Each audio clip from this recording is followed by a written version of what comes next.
have your sheet ready and we can get this shit. Gotta get this sheet to do this shit. What would like? Totally didn't forget to do. Yeah, totally didn't forget to do the ads, which I totally won't need to do during the intro. Hello, everyone, and welcome back to D&D&D&D&D campaign number 2 of Black Ink and Blue Blood. When we last left off, the party journeyed through the Jade Valley, reuniting with their guide, traveling to the Temple of Restraint, the destroyed Saurian temple, one of 4 to their ancestral worship and practice, that was destroyed by the Dark Elf Inquisition of Ergos. The party encountered small but hyper intelligent and dangerous dragons, but managed to chase them away with fire and brimstone. And managing to keep party coherency at a relative high, all things considered, as some long-term party arguments were settled, and party members are slowly but surely beginning to form a coherent, functioning unit. As they finally came across the entrance to the Temple of Restraint, it didn't take long, although longer than the DM expected, for the party to discover what they think might be the solution to entering the temple that appears to be blocked on all sides. As Caleb identified that the field of strange flowers seemed to follow the sun, and it would stand to reason that if the party waits for the flowers to be leaning away from the mountain, perhaps that might open the door in some fashion. So, the party, at least presentingly, seems content to wait and see if their patience will be rewarded, as will showing restraint be the key to getting into the Temple of Restraint. However, a few party members seem to be cooking up their own ways to not have to wait, to be impatient. We'll see how that works out for them. So, as you guys set up camp for the night, is there anything anyone would like to do? I know Lucian and Caleb, you guys are planning to basically kind of watch the door for most of the night, just to make sure that it doesn't like open sometime during the night and you miss your chance. Is that still the plan? No. I do have an idea that I think I'm taking watch with Zephyr, so when it comes back around to us, she will present her theory. Okay. Zephyr, are you okay with taking watch with Lucian tonight? I guess. All right. That being said, Gil, roll me perception as you and go and roll it with advantage since Neon took watch with you last time. I'll say they're taking watch with you tonight. So roll me perception with advantage to watch over the camp for the night, and then we'll see what happens with Lucian and Zephyr's watch. And Caleb, if you want to stay First awake one's a and watch nat the temple, 20. Oh, God nice. damn it, I already finished my drink. But yeah, so if, Caleb, if there's anything if you want to stick to the original plan or just want to go to sleep, it's up to you. Caleb is just going to stick to the original plan of keeping watch. Okay. So I'll say you'll stay up with Gil and Neon then. All right. Gil? If we all helped Gil, would he get a triple advantage? No. He would not. However, if you want, you can roll your own perception. You have the light of a campfire and other people helping you, so just fly roll. Let me get my dice here. There we go. I think that's the D20. I can't tell. My light bulb burnt out in my room, so it's completely pitch black in here. Okay, so that's a flat. That's the flat. What's my perception? I get total of 24. All right. Caleb, Gil, with Neon assisting. The 3 of you stay up through the first part of the night. And Caleb, you kind of observe the now closed to the world flowers as the sky darkens. And all of you stay up and watch. As Caleb, you can see Gil and Neon watching the forest. You watch the waterfall, and you do not see any disruption to its flow, anything that would indicate a entryway is being opened. And from what you saw of the massive plant that resides behind it, you wager that it is likely that flower has closed for the night as well and is simply waiting for the sun to rise again. Gil, you see nothing in the forest, and it's quiet but not suspiciously so. There is life to the forest, which makes you feel a little bit better, as you've quickly learned from both Caro's advice and just your experiences down here that a quiet jungle is a jungle in which you should be careful. But the first watch goes by undisturbed. The door does not open, but your camp is not encroached upon by dragons or any other threats. As the river surprisingly gently flows away from the temple doors, following the torrent that the waterfall sets it upon. As the watches trade over, Lucian and Zephyr, before sitting down for your watch, it sounds like you had something you wanted to do. Yeah, so as Lucian prepares her her spells for the day, she kind of like, she looks at like what she's doing, and she looks around. Do I see, before I ask Zephyr, do I see any like trees or anything in the way of like which way I assume the sun needs to be for the door to open? Make me a... I'm going to call this survival with advantage, because you've not exactly been watching the sunlight, but I'll call this survival with advantage to just see if you can remember. So, I guess we saw nothing in the watches. I'm sorry. No, yeah. Like, nothing happened. Caleb was watching the door, Gil and Neon were watching the forest, and nothing happened, so Lucian and Zephyr took over. D&D Beyond, come on. Hold on, D&D Beyond is loading for me. Hang on. So while I wait for D&D Beyond to More potatoes to the load, modem. I will say to Zephyr, Zephyr, I have a thought that I wanted to run by you. You're running an idea by Zephyr? Mm-hmm. What a strange turn of events. I know, right? Will there be an actual, cohesive, thing going on here? Probably not, but he'll look at you and just kind of, I guess, look back at the door and just be like, "What is it?"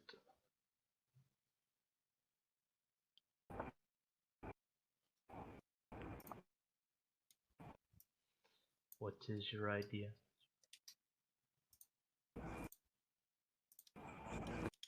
Well, I have a theory energy.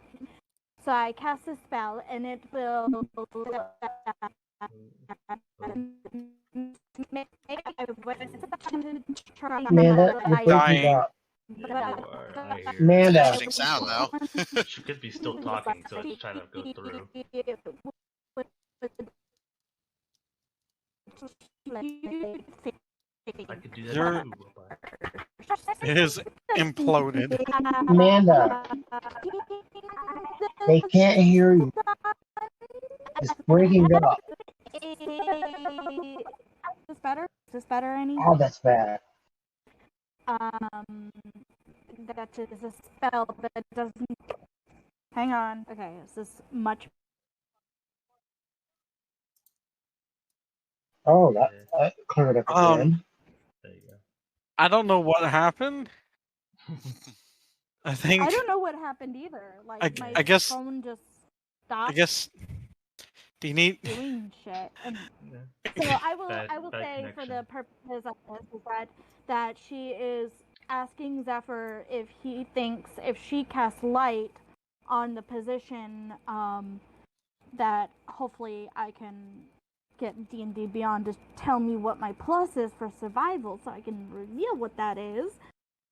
I can tell you if you need If to. he thinks that would work. Also, your survival is +4. So that's a 22. Okay. Side note, Zephyr, do you respond to Lucian's thought process?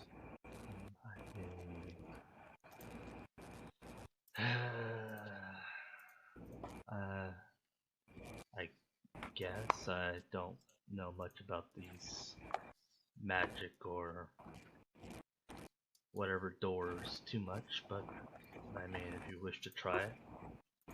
Well, I was thinking that if we do try it and it does work, I also have a higher level spell that will produce a light for a much longer time because the light cantrip only lasts for like an hour, but like I could do daylight which would last like 10 hours. So if it does work, you know, maybe it could last like a long time. Also, the daylight doesn't last 10 hours, but Yes, it does. no. But D&D daylight spell. yeah, it's just basically it's brighter. But Yeah, it lasts for an hour. But I mean, again, we can. If you wish to try it, I mean, you know, at this point, you know, what's the harm in trying? But so, if you wish to go I up, have a personal question before I do that. I will Don't probably. worry, it's not a personal question about you, it's a personal question about me. Then why are you asking me? Because I want your opinion. He's gonna kind of like put his right hand to his face, just like rubbing his forehead, like. You're probably gonna ask anyways, but go ahead. Do you think I'm like my brother? Someone who does not know him. I've met him a little bit. I talked to him a bit.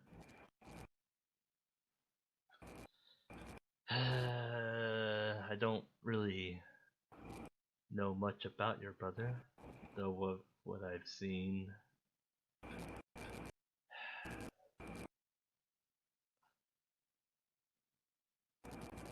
Honestly,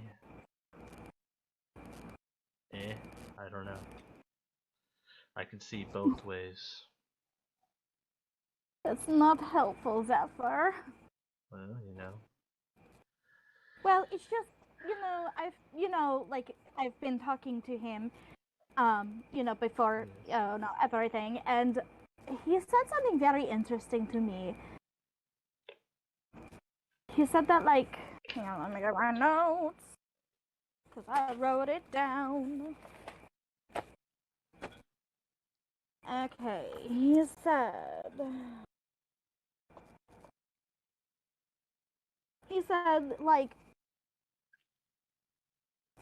aren't you tired of trying to find a way out? And like he said that he saw what I did. I'm not sure exactly what that means. And he also said that we are more alike than I think. And DM, correct me if I'm wrong, but he did say something like along the lines of like "see you later" or something. Yeah, I said see you soon. So, and he also said "see you soon." So like, it's really hard not to like message him and be like, "What the fuck, Lucifer?" You know, because like I don't know what what that fucking means, you know. And I think like maybe he's like testing me to be like, "Oh yeah, you're going to message me now," you know. But that's why I asked you if you thought I was like Lucifer, because he says that we are more alike than I think. Well, I mean, y'all keep implying that y'all are twins, so maybe there's more to there, but I don't know much about that. We are twins. Well, I was born 3 minutes before he was, and here's the funny part is like I was born at 11 like 57 at night, and he was born at midnight. So technically he was born a day after me, but I guess it still makes us like twins. I'll be honest, did not need any of that information. But again, I don't Leave me alone. really know too much. I mean, you're both annoying in your own way, so you have that in common. Okay, the expression on her face is like both like trying to like analyze what he's saying, but like also like squinty eyes, like I know you think I'm annoying, but really, you know. What do you think that he meant by see you soon? Well, if I remember correctly, he followed you for a while, so who knows? Maybe he'll try to find you again at a later point, or I know you guys have a plan to rendezvous at somewhere else. So who knows? They could be mentioning that. But Well, you know, I was hoping to go to Sand Dragon before we go to Wicket, and I know that Caro wants to go to the Aegis Confederation, so I feel like a lot of people are like, hey, we should do these things on the way to Wicket, so like I'm not exactly sure how long that's going to be. So like I don't feel like it's soon, like sooner than I want, but well, that all aside, if you wish to do your whole magic jumbo muma, whatever you wish, then yeah, I'll try it. So with that 21, 22, whatever it was, Yeah, 22. yeah, with that, and am I able to find the point? Yeah, you roughly remember which direction the sun would rise from, more based on it beating down on your back. You know that at the current moment, from the angle that you're looking, if the temple is north, the sun is rising from the south. Okay. I will cast light on a position as high as my cantrip will go, which I think is 60 feet. And I will cast my light right there and see what happens. Okay. You cast your light cantrip. I'll say you cast on like a tree branch, as high up as you can reach. And the two after the light's bright, but not so bright that it wakes any of the rest of you up or disrupts any ongoing things. But whether it's the light being too weak or not lasting long enough, as the cantrip fades, there is no reaction from the field of flowers. Okay, so natural light. Well, no, technically the sun's not do you think? natural. Yeah, do you think that it's? This is her asking Zephyr. So do you think it's because like it's not natural light, or because it's like not bright enough? Because I can do daylight. Like it will mock daylight. I don't know. The biggest problem is like I don't want to burn I don't want to burn that spell and it not work. So I guess at this point it would be like a gamble, and I am not a gambling woman. If you don't do it, if you don't wish to do it, then don't do it. You can wait. You can sadly wait. If you go, then do it. Did you have any ideas? You seemed pretty eager to get inside as quickly as possible. Well, I would like to get. You're not wrong. I would like to get in quicker, but nothing that I have will will help us there. Mhm. So Okay. the only thing right now that I can get in is my brother's suit. But even that doesn't last that long, right? Well, it sounds like he has enough. It has enough energy to get in now.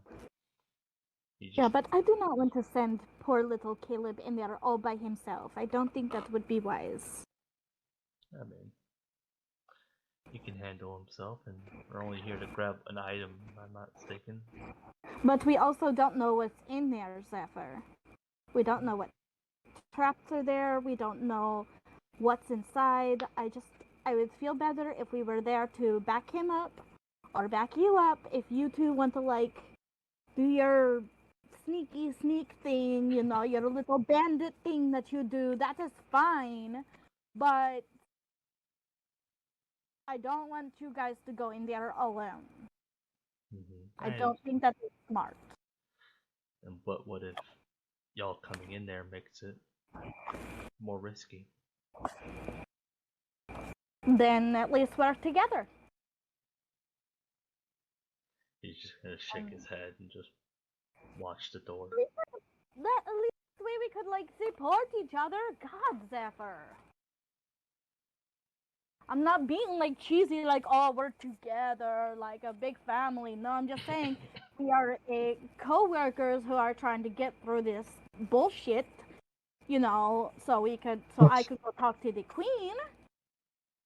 But, you know, Or killer. she kind of shrugs and sits, like, not like next to him, but like she gives him his space, and also watches the door. He says this quietly, or not like he's trying to keep it quiet, but he just kind of says it quietly. But or killer.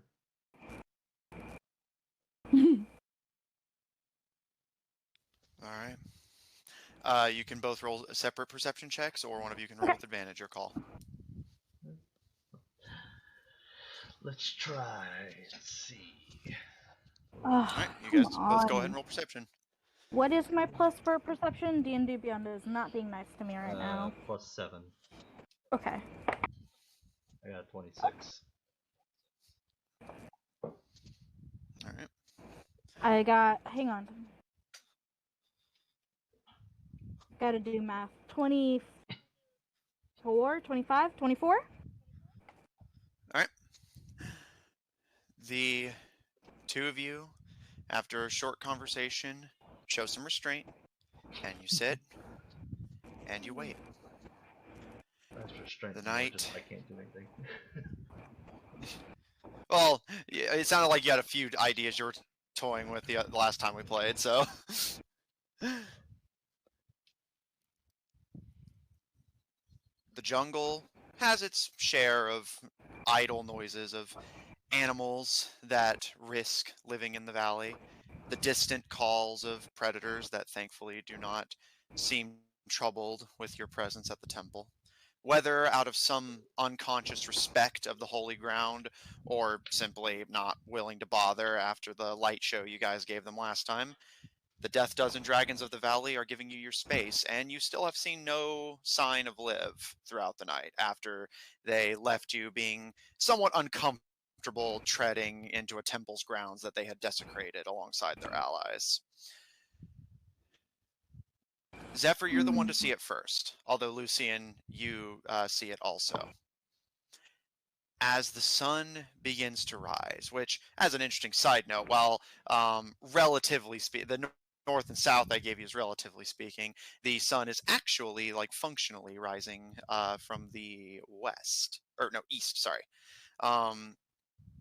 And as the sun rises, the party begins to stir outside of the two of you as, again, the heat, the bugs, and the more comfortable than the jungle but still somewhat uncomfortable sleeping conditions begin to stir them from a sticky, sweaty sleep. You both notice a disturbance in the waterfall. As the flowers around all of you begin to unfurl their petals, revealing their dark pockmarked brown centers to the sunlight as it begins to stretch from the dawn over the Jade Valley. The waterfall actually begins to split down the middle. And you can see the first signs of uncurling orangish yellow petals, so broad in size and durability that it parts the flow of the waterfall. And the parting in the water is only getting larger with every passing second as the flowers all slowly begin to uncurl and lean towards the rising sun. All of you get a long rest.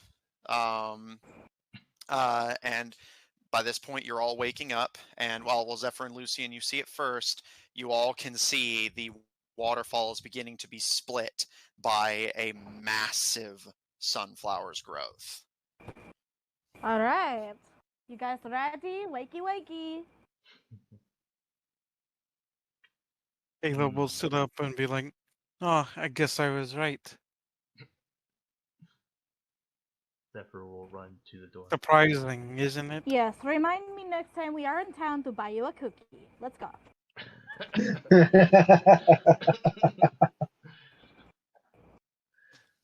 All right. I'm gonna write that down. Zephyr, come back line. Yeah, bought Caleb snacks. Buy Caleb cookies.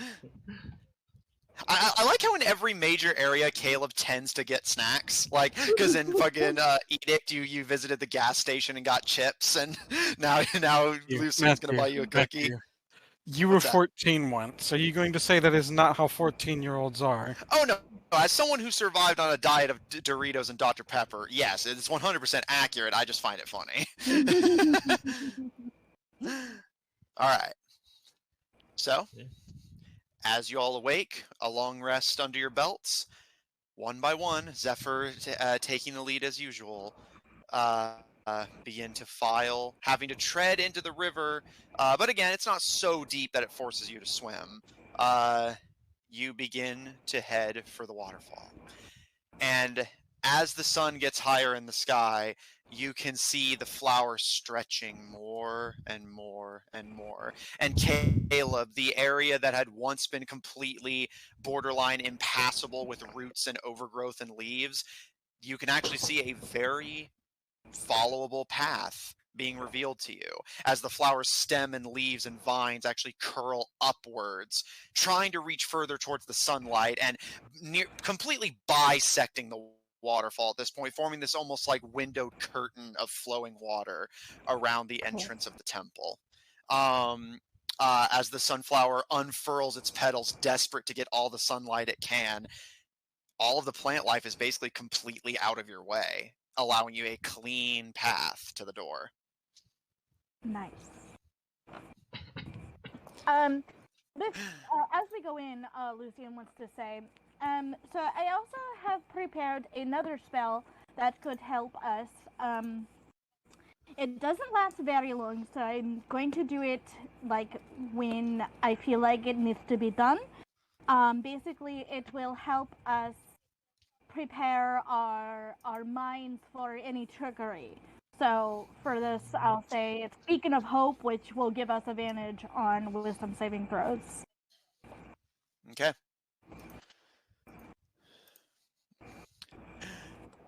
As all of you begin to file in, Caleb is apparently not great at wisdom, but for some reason he's amazing at perception. Well, I believe you took expertise in it, Yeah. Expertise. so it makes up for that for that lowness. But yeah, as you guys pass underneath the massive overgrown plant, Lucian, you kind of look up and you can see that there's like pockmarks along the sides of the stem. Even though you knew because of your spell that this flower is magically protected, it appears that did not stop people from trying. And Caleb, you notice around some of the vines and roots and leaves a small rustic brown substance, which you imagine that the same people who tried taking this thing on through force did not meet a happy end. Hmm. Wait, so like, But so they What? attacked the door? no, basically, Lucian sees signs of like attempted damage on the plant stem and leaves, and Caleb, you see on like the roots and leaves and vines that there seems to be dried blood. Maybe they tried to kill him. How beautiful do these sunflowers look? The sunflower itself is beautiful, and the look you got of it as you passed under its massive head to get into the temple's entryway, it forms this almost like beautiful clerical view. This Oh. massive sunflower head surrounded by a curtain of flowing water. No matter how powerfully the water flows, the flowers garnering of nutrients at the same time every day, not being interrupted in the slightest. It's beautiful. And although you see the occasional stain and bit of dirt, the tunnel you find yourself in now is immaculate. And finally, at the end of the hall, as you had seen, Caleb, you see a set of wooden doors lined with stone. Although all of you get a look at something that, with Caleb being in kind of a hurry and not going super far down the hall, didn't see. Lining the topmost part of the doorway, you see a small runic mural of the sun in the sky and the flower closing when the sun is far away, slowly opening when the sun is about midway, and then finally stretching out at its fullest height when the sun is at its closest. And the doors stand before you, and while vines and leaves and roots grow around it, the door itself is completely untouched. Again, whether an intentional move by the flower itself or perhaps its tenders, nothing appears to be blocking the door, at least on this side. Who would like to go in first, if anyone? I guess Caleb will go. What language is Merle in? The mural is not in a language that you can identify. It just appears to be almost like hieroglyphics. And Caleb, making the first move. I'll go after Caleb. Okay. Caleb has kind of been the scout of the group, so Understandable. All right. In that case, Caro is Caleb, like the navigator. Yeah, Caro gets you guys through nature, and then Caleb and Zephyr get you guys through like buildings and cities. All right. Caleb, weapons at the ready. You give a gentle push, and the door opens without complaint. As the doors open, Caleb, who you heading in first, and Lucian right behind with the rest of the party quickly following in stride. You find yourself in a massive room. It's completely dark and kind of on the cool, damp side, likely because of the river's flow nearby. There is no immediate source of light in here. Those of you who, although Caleb, since I believe you're the only one without dark vision, you should still have the jack-o'-lantern if you want to go ahead and crack that on to give yourself a Caro light does source. not have Before dark vision. Before he does that, you said that you had a weapon out, right, Caleb? Yeah, he said we had Lucian will weapons ready. Right, Lucian will reach around him and touch the rifle and cast light on it. There you go. All right, Caleb, you kind of blink as your eyes adjust as Lucian makes your rifle glow, allowing you to see as the rest of the group can, as well as Caro. So Can Caleb and I Caro now roll able to see your perception in surroundings. this room? Yeah, go for it. Although, just basically keep your result ready. I'll describe what everyone sees, and then May I as well, make it a bit since easier. I'm right behind him? Yeah. Again, just still describing the basic surroundings. Yep. You find yourself in a massive room. Beautiful, ornate stonework on all sides. The room is dark, although now a light thanks to your spell on Caleb's rifle, and has this kind of cool, damp air to it. It's actually rather nice being in this like place that's separated from the bugs and the blistering humidity of the jungle.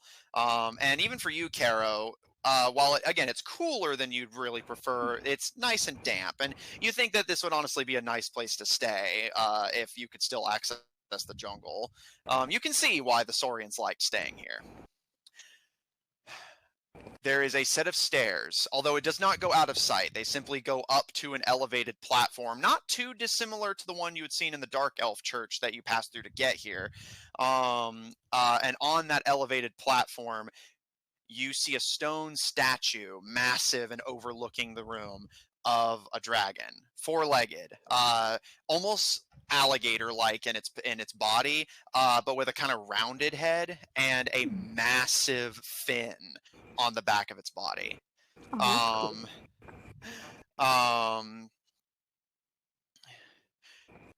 You see in the center of the room there is an hourglass, massive, like almost twice your height, Caleb,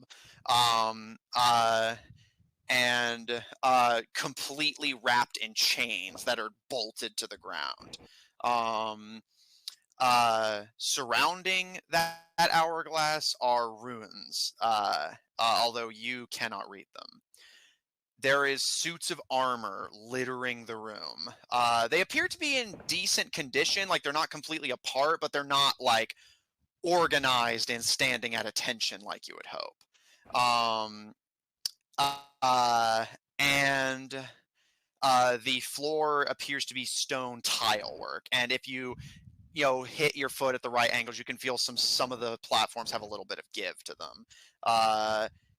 And the last thing you notice before everyone starts doing perception and investigations is this room is filled with skeletons. Saurian skeletons from the looks of it.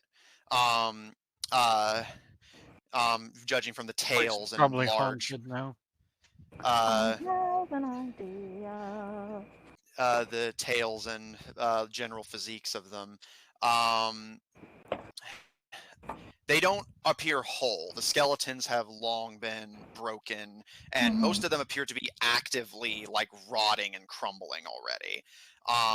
And you can see the floor surrounding the hourglass is surrounded by leather rolls, similar to the one you had seen in the Dark Elf field hospital. And at the foot of each leather roll is a small wooden bowl.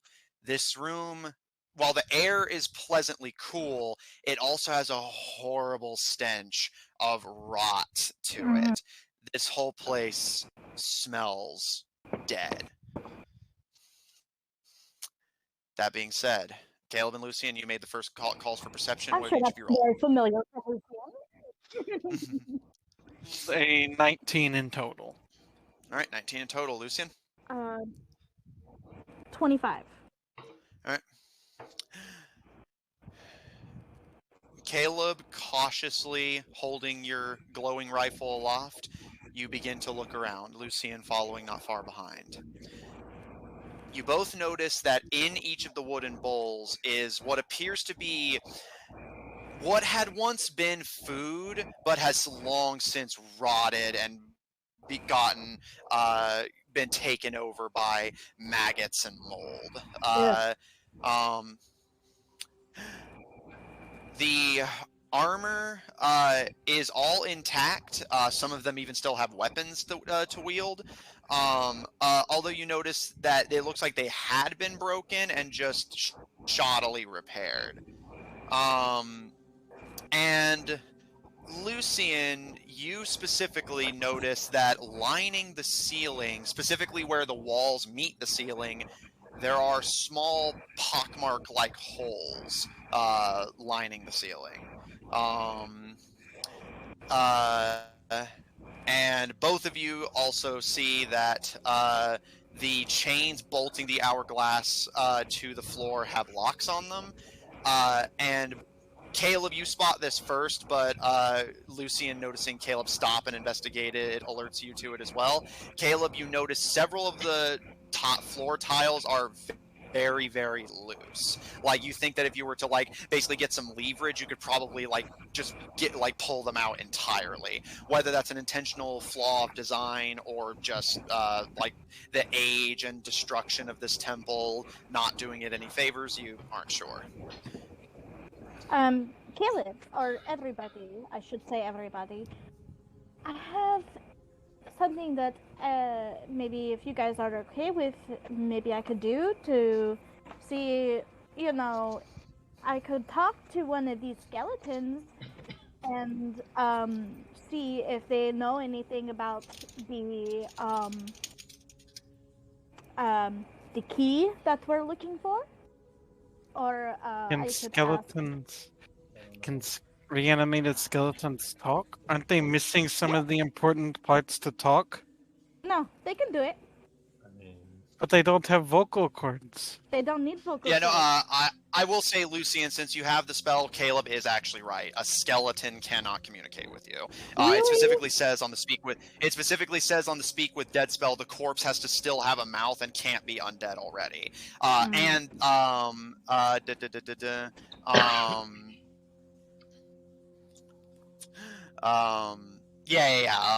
The corpse must still have a mouth and can't be undead.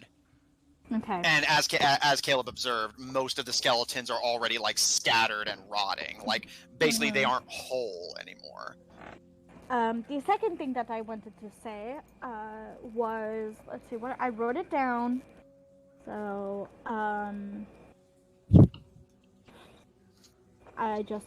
so the ceiling has potholes and the tiles are loose. So you two, are you good at like finding traps? Because I have a bad feeling. What would be involved in finding traps? Would that be investigation? Yes, that would be investigation, and depending on your subclass, you may get advantages to it, but it'll tell you on your character sheet, so if it doesn't say it, then it's just investigation. So. But before you guys start rolling that, though, Gil, Zephyr, and Kato, I know you're muted, but if you're able to listen and type, what are the three of you doing? Just so that everyone gets a chance to do something if they want to. I'm looking at the weapons and armor of the Asarians and working on gathering them up. Okay. Before he does that, I'm just gonna be like, Gil, don't move. like immediately wandering off. We don't know where or when these traps will come around, which is why I asked the Tibedra boys to look for, traps. So please, wait for your greedy ass and show some restraint, eh? Well, for one, Lift said there weren't any traps when they came through. Nobody said that. Yes, No, he did. he is right, actually. Yeah, no, he is right. Yeah, Liv did mention that. Like, that's part of the reason he was surprised you guys even wanted to come here, is that he didn't recall that there was anything of interest here. Well, we don't know if he knows exactly what is in here. He said himself he didn't know exactly what was in here. So maybe there are traps, and he just never came across them. She pointed out the holes in the ceiling, right? Yeah. Would I recognize them as a trap? With my military experience. Make me a history check. Okay. All right, Kato, go ahead and roll perception. And Zephyr, what are you doing?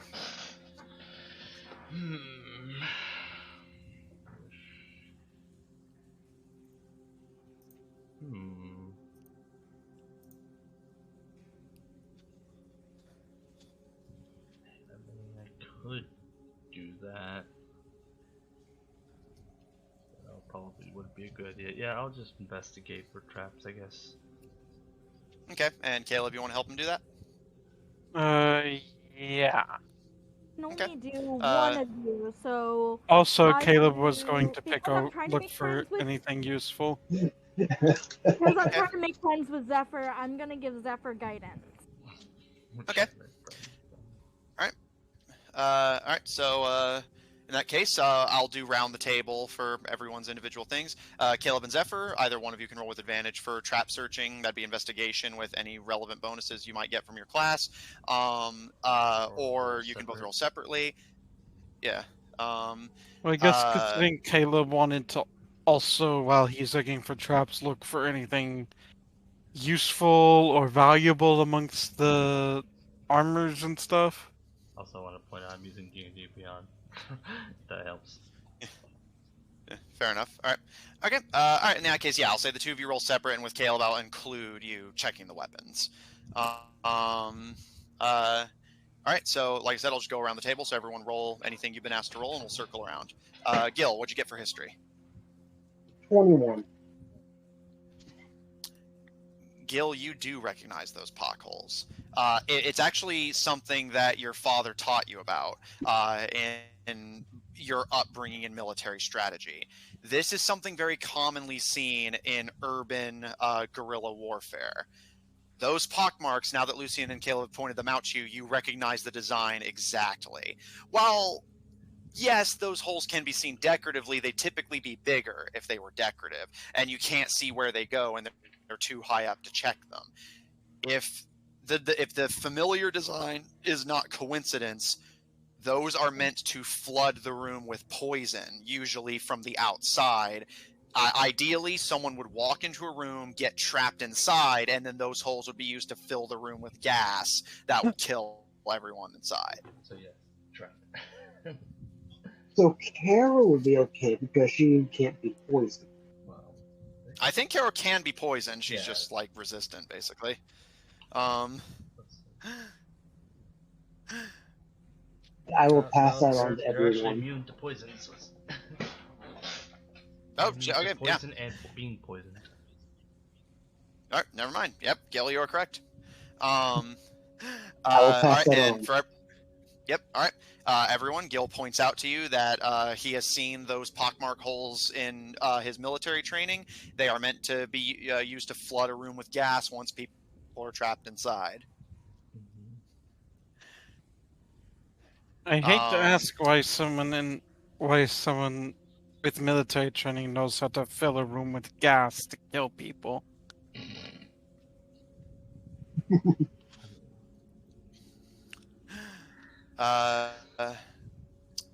Kero, your perception. You do not see anything that the group hasn't already observed. However, what languages do you speak? You can either type them out, or Austin, if you can check real quick to see what languages Kero knows. I mean, if you want to share it, it's they're common, you know, common boy, goblin, grug, and primordial. Okay.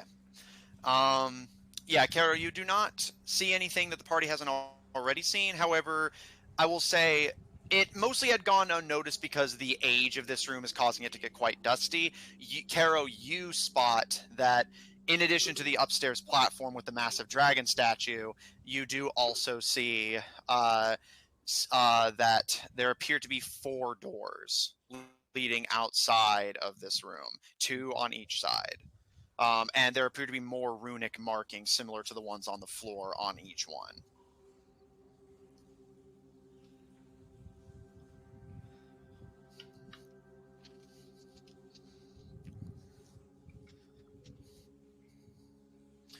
Anything you want to do with this information, or are you going to wait for now? You can just pass it on to the party if you wish, or... all right. Caro points out to all of you that there are 4 doors, 2 on each side of the room. I want to go ahead and cast tongues on myself, so maybe I could read them. That's not how that works. It only right, only speak it. Yeah, yeah. Tongues doesn't let you read it; it just lets you If you speak it. if you hear a language when you have tongues active, it'll just Okay. point it out. Never mind. All right. Zephyr and Caleb, your investigations. I have a 16 in total. Dirty 20. Okay. The two of you, first and foremost, search for traps. And this comes naturally to the two of you. The two of you know booby traps like the back of your hand. The Tavadra castle is littered with them, and your people are trained from a young age to identify and spot them. Caleb, even before you were nobility, you were being taught to identify and dodge booby traps. After all, a bandit's not very useful if he can't get into someone's booby-trapped house. That being said, the two of you spot several traps right away. Caleb, the floorboards that you noticed were loose. You notice that they're built to move. Some of the tiles of the stone floor move around, almost like one of those block sliding puzzles. They don't appear like they slot anywhere specific, but you do notice they move, so there's likely some mechanism to get them to move. Zephyr, you notice that one of the floorboards is not only loose, but as Caleb's kind of fiddling with some of the blocks and shifting them a bit, has a lot of give to it. And while you don't know what the mechanism would be, you know a trapdoor when you see one. There's some give right in the middle and a very slight kicking of dust. There appears to be a trapdoor directly in front of the hourglass in the center of the room. Both of you also identify and notice the poison gas holes, and also are pretty confident that's what those are. And and one last thing, one specific for each of you. Caleb, checking the statue's weapons and basically just searching the room for anything useful. The things that were put in these bowls, which you estimate to likely be offerings of some kind, have long since rotted away beyond the point of usefulness. However, the armor and weapons of the various decorative suits do actually appear to be aged. Like, they're not maintained, but they do appear to be kept in a semblance of functionality. You estimate if they were to be stripped down completely, you could probably get each of these suits of armor is wearing plate and wielding a longsword, and one of the suits of armor, you notice, is bigger than the others and is pitch black instead of a silvery white, also has a shield. I think that's like a heavy armor, though. Yeah, no, plate is very heavy, but it's one of the best armors in the game, if you Yeah, wear but Caleb can only wear light armor. Right. But the weapons and armor do appear poorly kept, but you could likely get them into a semblance of functionality. So should I put them as like damaged weapons and armor?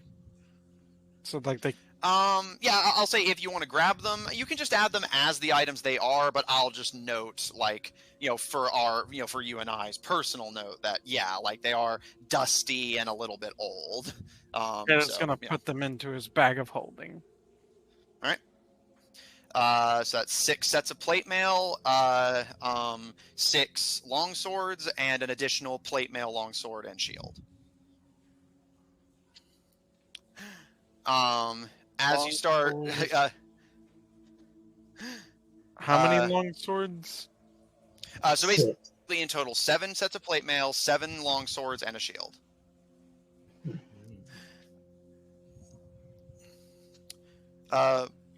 Zephyr, as you watch your brother start to happily stuff dusty, crusty suits and weapons into his bag, you start looking around other parts of the room. And Zephyr, remind me, because we've talked about this and I don't want to assume. Oh, the Draconic. How well can you read Draconic? Well, it's just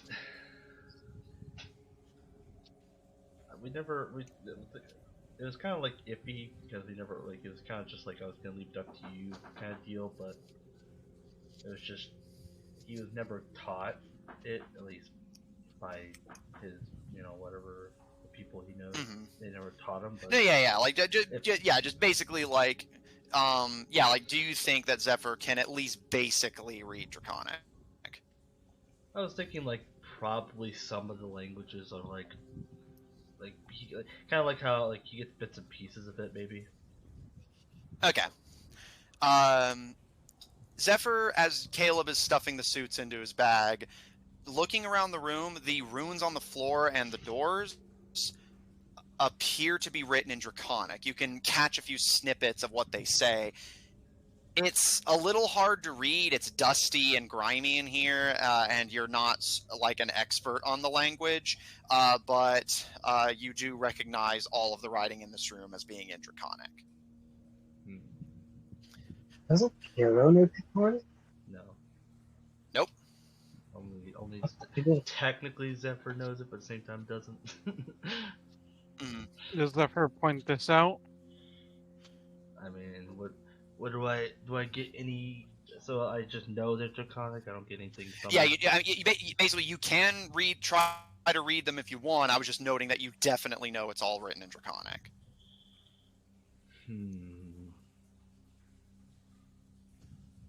Well, I guess yeah. Zephyr will kind of point to the ground and the where all the symbols are, and just be like, it seems like the Soriatans decide to write this in their own language. Does Caleb know that Lucian has that whole thing where they can understand spoken languages? I think they've used that spell. Yeah. No, they've mentioned having that spell to you before. Caleb is going, and it was just mentioned that it wouldn't work because if it's not spoken.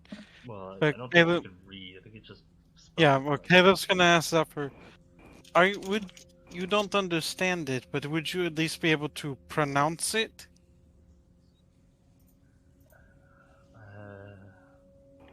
Because then if you could pronounce it, then Lucian can hear it with their spell that lets them understand spoken languages, and then they can translate it.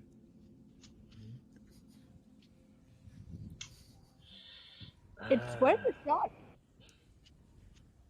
I mean, I guess I could see what if I can read it or not. I guess you'll. Can he at least pronounce the letters? I mean, I don't know what. I don't even know what's written there. It's a question mark. All right. Like, does Zephyr, he- make me. Are you gonna make him roll to see if he can pronounce the letters Well, and I don't stuff? know what's written to begin with. Yeah, because he doesn't even know what's written. He just basically noticed it's Draconic, and like what initially wasn't paying it much more mind than that. All right, Zephyr, make me an investigation check. And I'll say just yeah. So investigation Caleb, and I do you know want to? Caleb can't help because he doesn't know it. Yeah. And Zephyr, do you want to check the writing on the doors or surrounding the hourglass? You said I guess the door. I mean, that's what we want. We want to get to the door, probably. Okay. All right. Investigation. I mean, not terrible. Not gonna be good enough for this though. We'll see. I got 13. Zephyr, But hang on, Matt. What's up? He forgets that Lucian cast guidance on him earlier. Well, you used. Oh, the that guidance. is true. Never used it yet. I used the guidance. Oh yeah. I think you used guidance I already. can Yeah. do it again. I cast guidance. Oh, I It's thought. probably too late to do that. Yeah, I didn't realize that he'd already used it. I can do it any time. It's a cantrip. Well, no, like yeah, basically he's already rolled. You can't wait for someone to roll badly and then just give him a free D4. No, I didn't realize he already rolled. I'm sorry. Yeah. No, you're fine.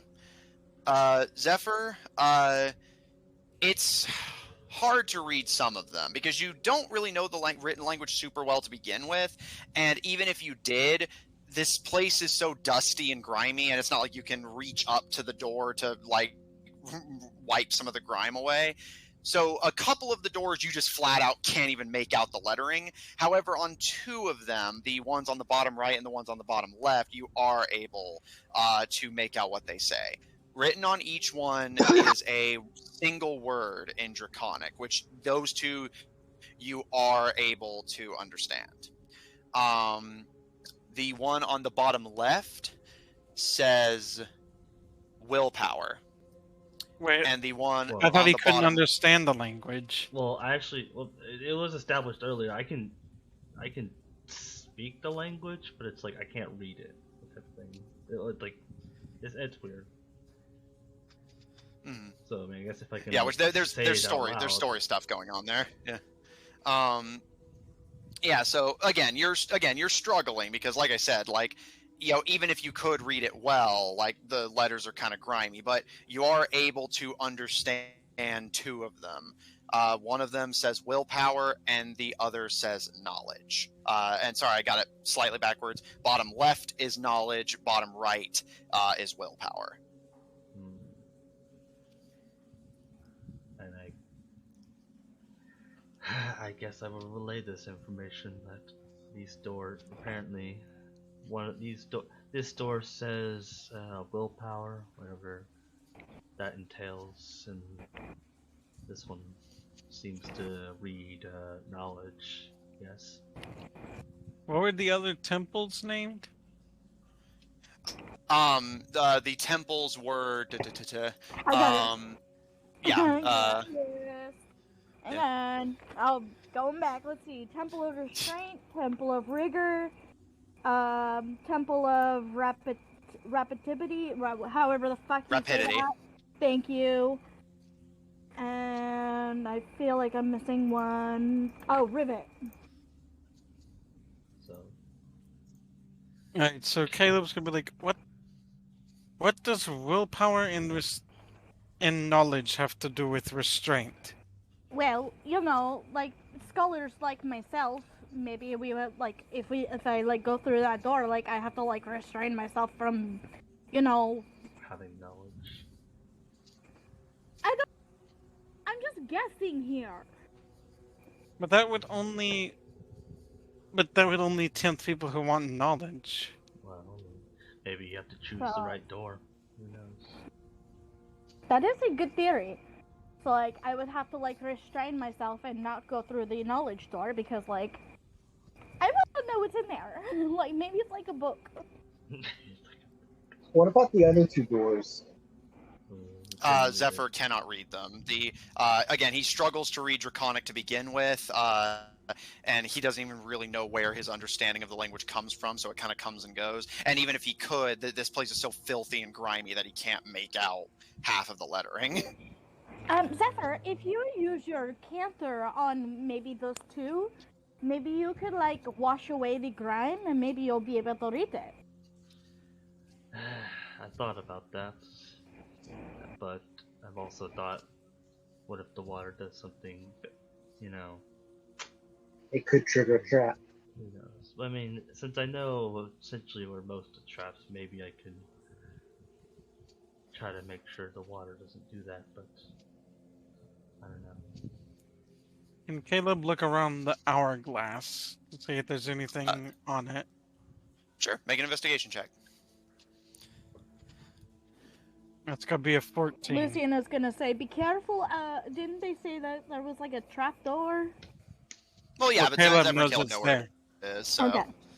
He knows how to avoid it, probably.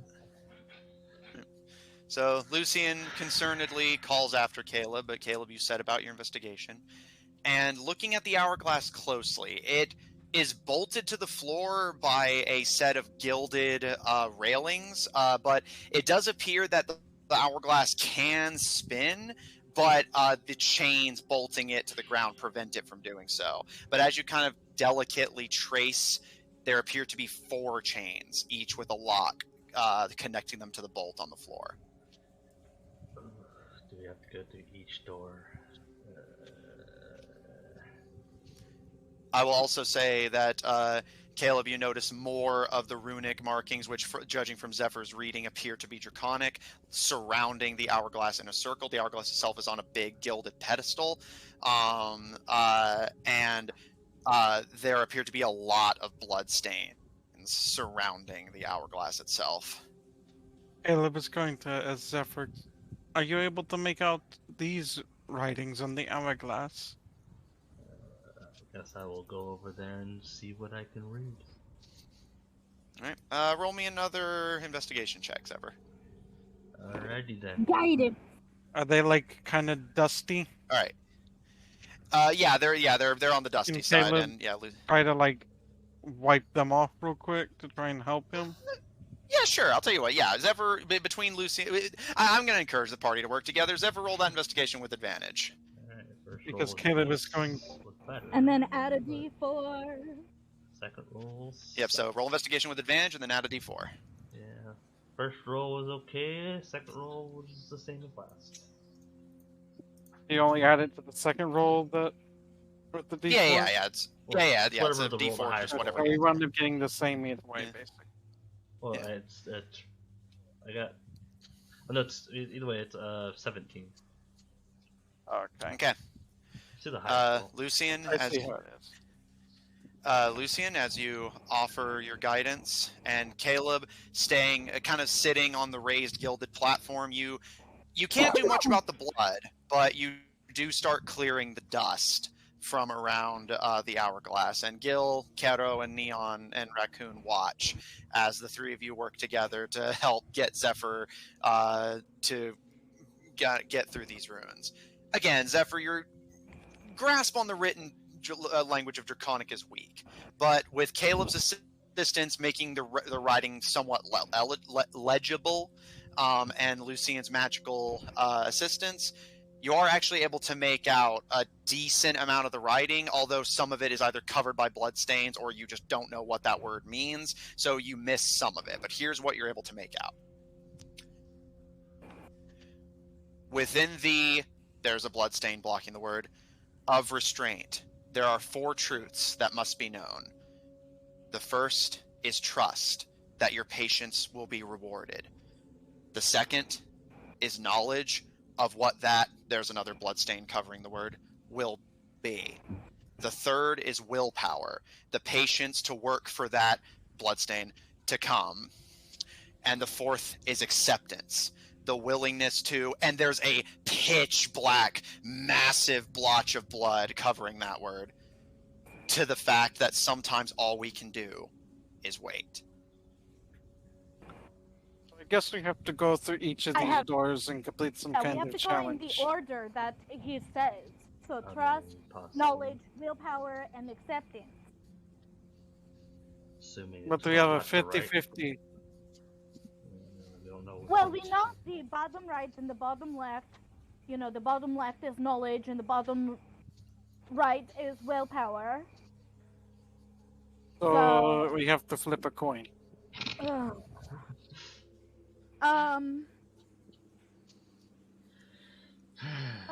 I have an idea. I think. Let me look at my spells. And let me. So you said bottom right was knowledge, right? Bottom right is willpower, bottom left is knowledge. Okay, then Gil's gonna go and open the door to the bottom left. Ugh. Alright. Oh, this will be the first one. No, Gil. How are you Didn't basing you hear this? what Zephyr said? He said it in the order. He said This trust, is the order. then knowledge, no trust, then knowledge, then willpower, then acceptance. Yes. This is the door of trust. Trust me and follow. I will say Zephyr, Caleb, and all of you see Gil plainly opening the door of knowledge. Lucian is just gonna put her hands on her No, head. you said the Bottom knowledge left was is you said I said bottom left was knowledge, bottom right is willpower, and you said I'm going to open the door on the bottom left, which is the knowledge door. Yeah, so like her hands. my bad. Sorry, I meant top left. No, go with it. Go with it. Go with it. There's Don't nothing pick else the wrong something door. to say. She like as soon as Wait, you I know open it's out of my head. I just said the wrong thing. No, I get it, man. We've all been Yeah. there. Yeah.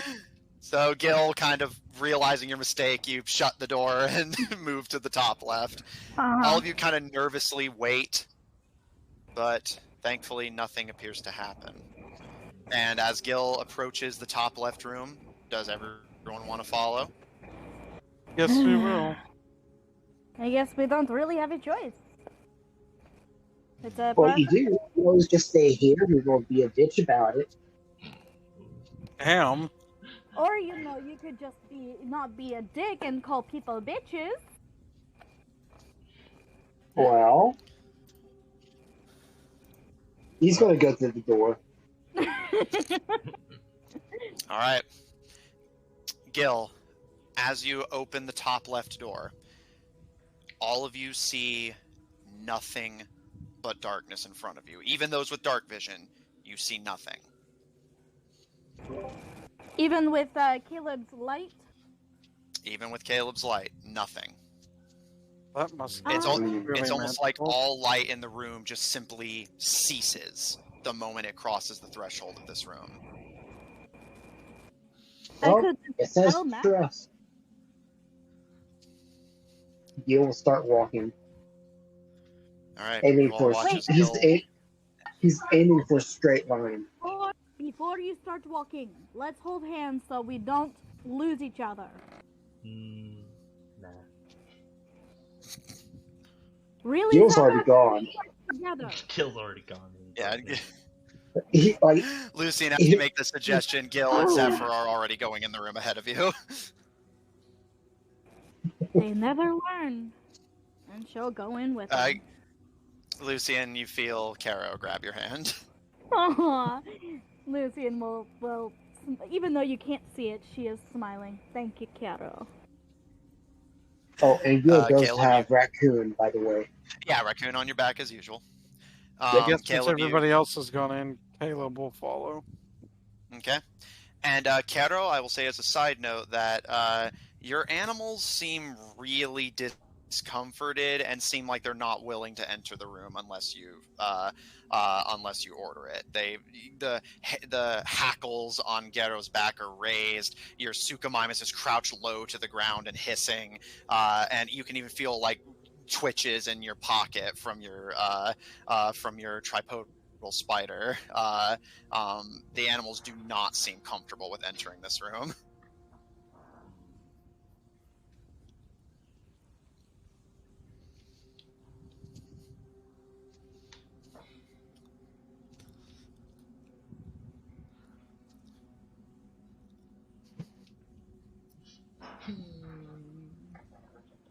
Okay. Caro, you give a nod to the animals, allowing them to stay where they're comfortable, and they watch you somewhat almost mournfully as Caro and Caleb, the last to go in, you are all swallowed by the darkness. She set the Everything. spider free. Yeah. Well, she said she's not going to force it, so yeah, I'll say Caro, like, if you're okay with it, Caro, you can like leave the spider outside of the room. The spider liked the dark. Yeah, it's odd that they seem so twitchy about it. Animal instincts. All right, you leave your spider on Garo before going in. As the last of you enter, you are all in complete darkness, which for those of you with dark vision is a very unsettling experience, as typically it's only very deeply unnatural darkness that creates this effect for you. Lucian and Caro, holding each other's hands, are the only one of you who feel any sensation beyond your footsteps. From the feeling of your feet, you can tell you still appear to be walking on stone, and you watch as the light of the room behind you is basically the only thing you can see. Almost like light re-enters the world specifically outside of this room. And if you move to the left or to the right, you feel that there are stone walls, completely smooth. and you all begin to Caleb walk. reach out his hands to feel the walls as he's going. Absolutely. Gil's walking through the middle. Okay. Caleb, as you trail your fingers along the wall, and Gil, you take up a protective position in the center. The walls appear to be smooth, Caleb, and at the running of your fingers along them, the snow is smooth and does not hurt your fingers, but there appear to be no unnatural divots or disruptions that your light brushes can detect. And you all walk and walk and walk. There's no sound.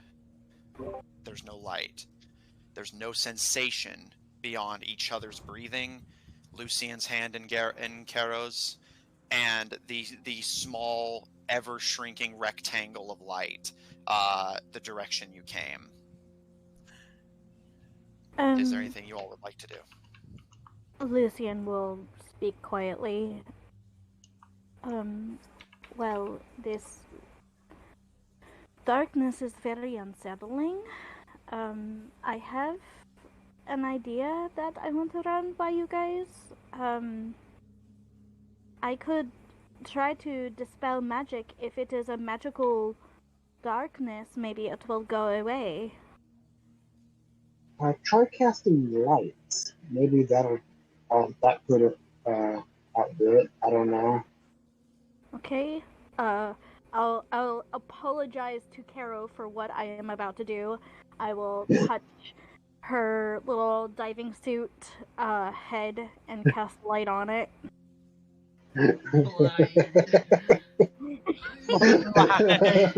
Blind. Sorry, Caro. Bald. Yeah, Bald. I was thinking that too, but My eyes. All right. Kero, as you hear Lucian apologize and their hand nudge the collar of your diving suit, none of you see anything. You don't see anything either, Kero. All you see is blinding light. No, like it's light just got- still like, dark. The light was consumed. Okay, so the second idea that I had was to try to dispel magic and see if maybe I could get the magical darkness to go away. Okay. Given Possible. the idea of this room is trust. Well- So That is very true, and I suppose we could just keep walking forward in complete darkness and complete silence. That sounds fun. Yeah, well, I trust you to be able to try the spell and not fudge it up. well, You if worse can't comes see to it, but she's worse, squinting at him. well, if the place gets angry about this and starts collapsing, at least I know I have a way to get through the door, even if it's closed.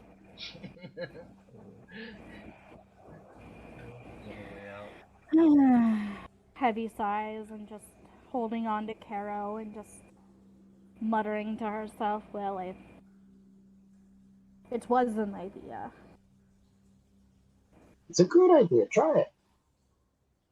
But what if I just burn the spell and then doom us all? You worry too Well, about then we're doomed. Well, I But guess that's you have. future us's problem. Well, that's why I'm Okay. asking everybody in the party if you want me to try to dispel magic.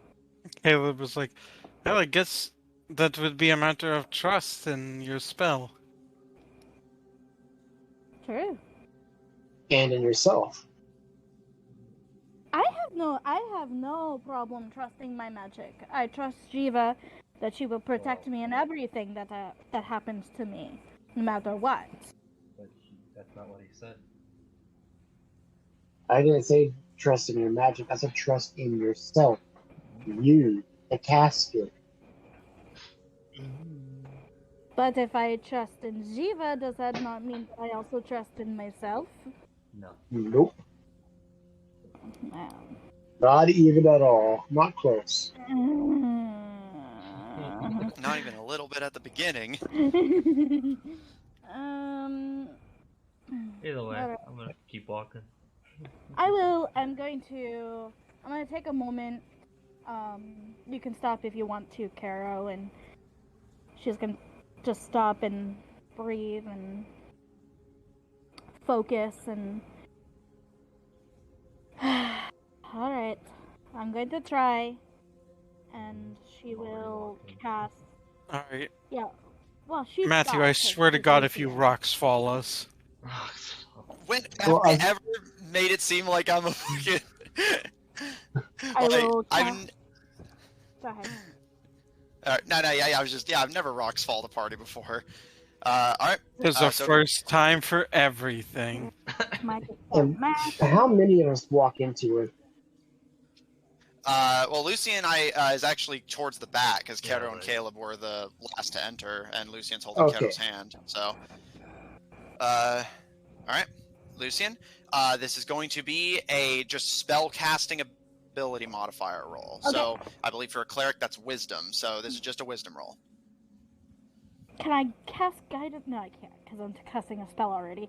Okay, so is it a wisdom saving throw, or just a wisdom? No, just a wisdom check. Like, you're basically just Okay. rolling a flat wisdom thing. Okay.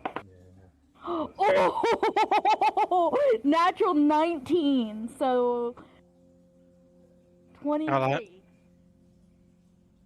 I only ever react like that when I roll nat 20s. Close. Pretty It was high on roll. like the edge. Yeah, it's still a good roll, and that's without Yeah, it's still modifiers. a good roll. Still a good roll. Lucian, as you stop and cast your spell, you say a prayer and you cast. And all of you have to kind of blink and adjust your eyes slightly as the darkness does actually begin to lift from the room, almost being chased away.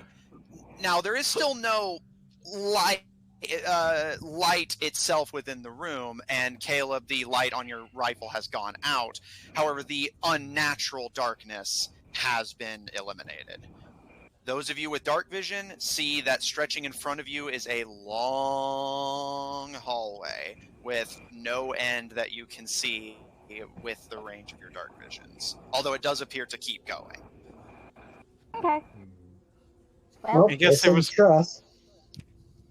I guess to the Saurians using dispel I'm not sure magic if was this is blasphemy. trust, it could be acceptance.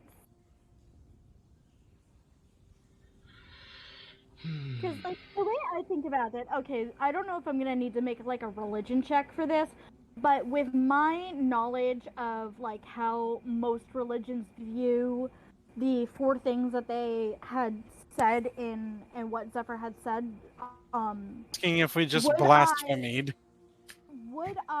I'm trying to figure out how I can word this so that it will go out the way that I want it to. Would I be able to assess, just from those, if it would be trust or acceptance?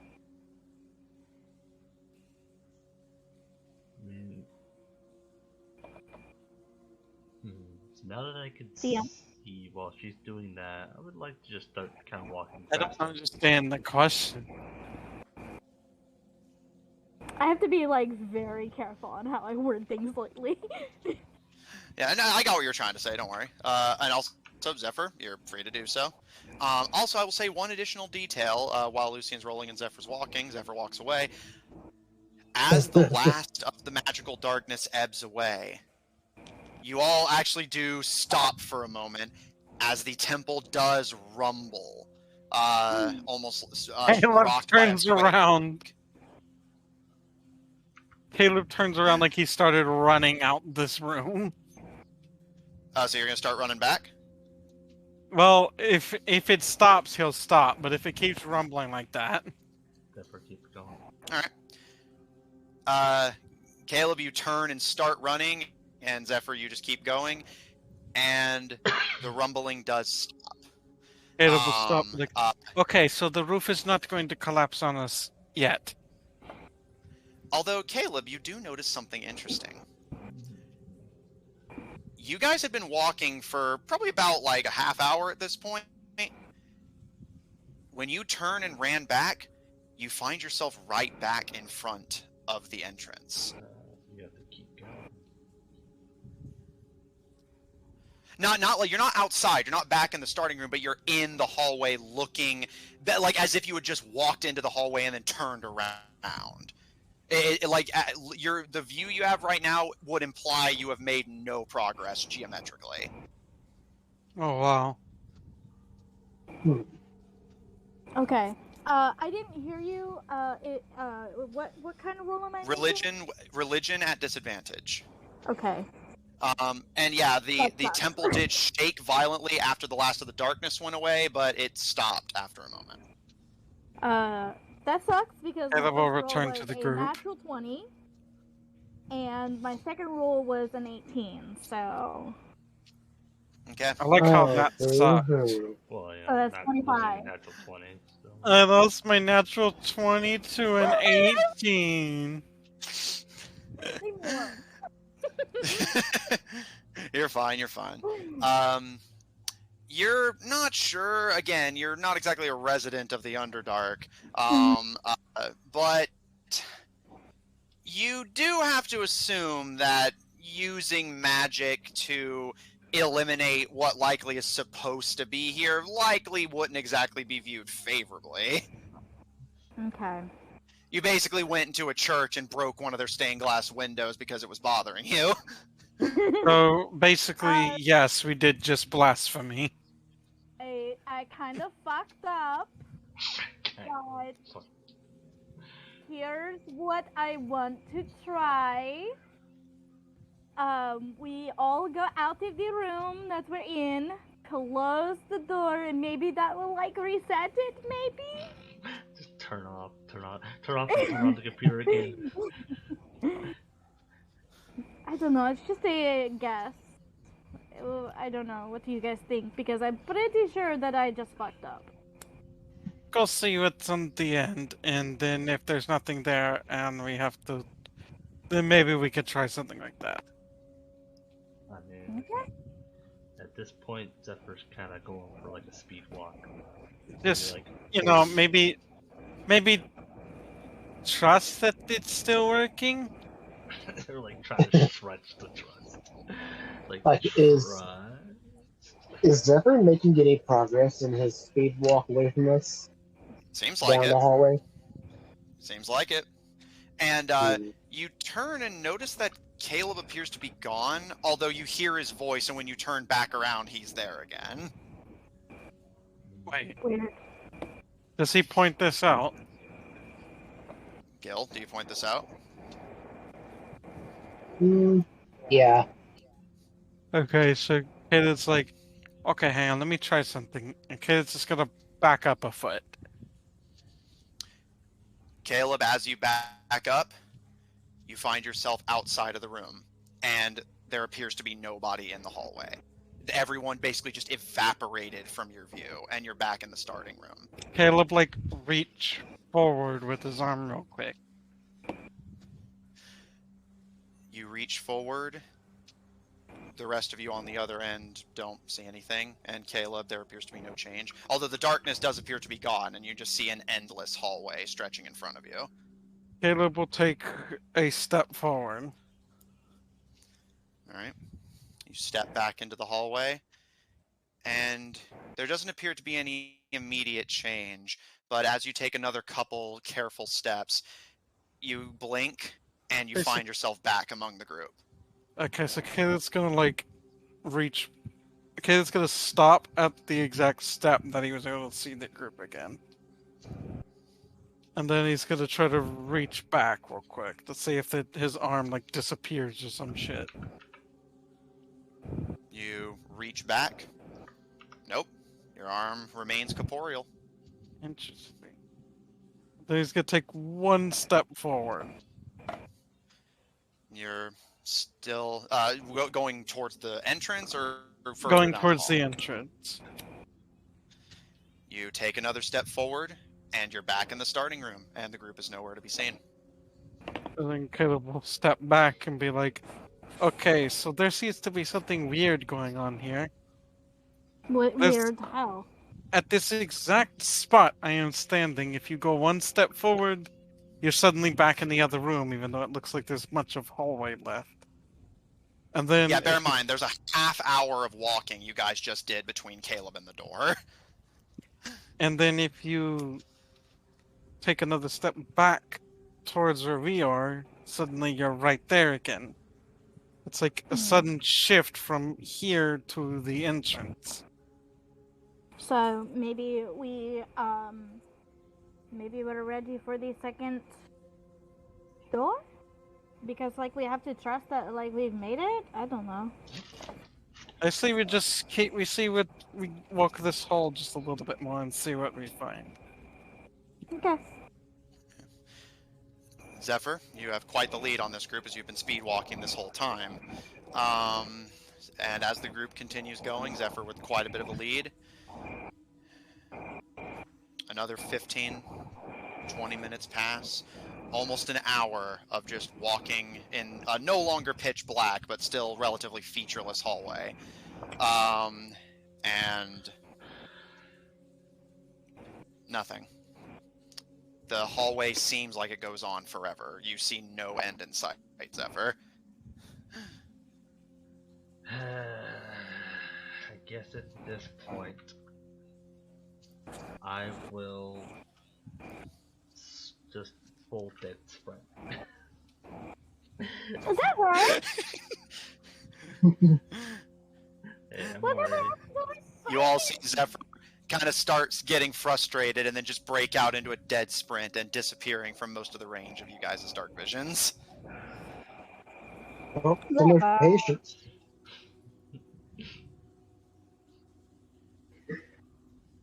Guess.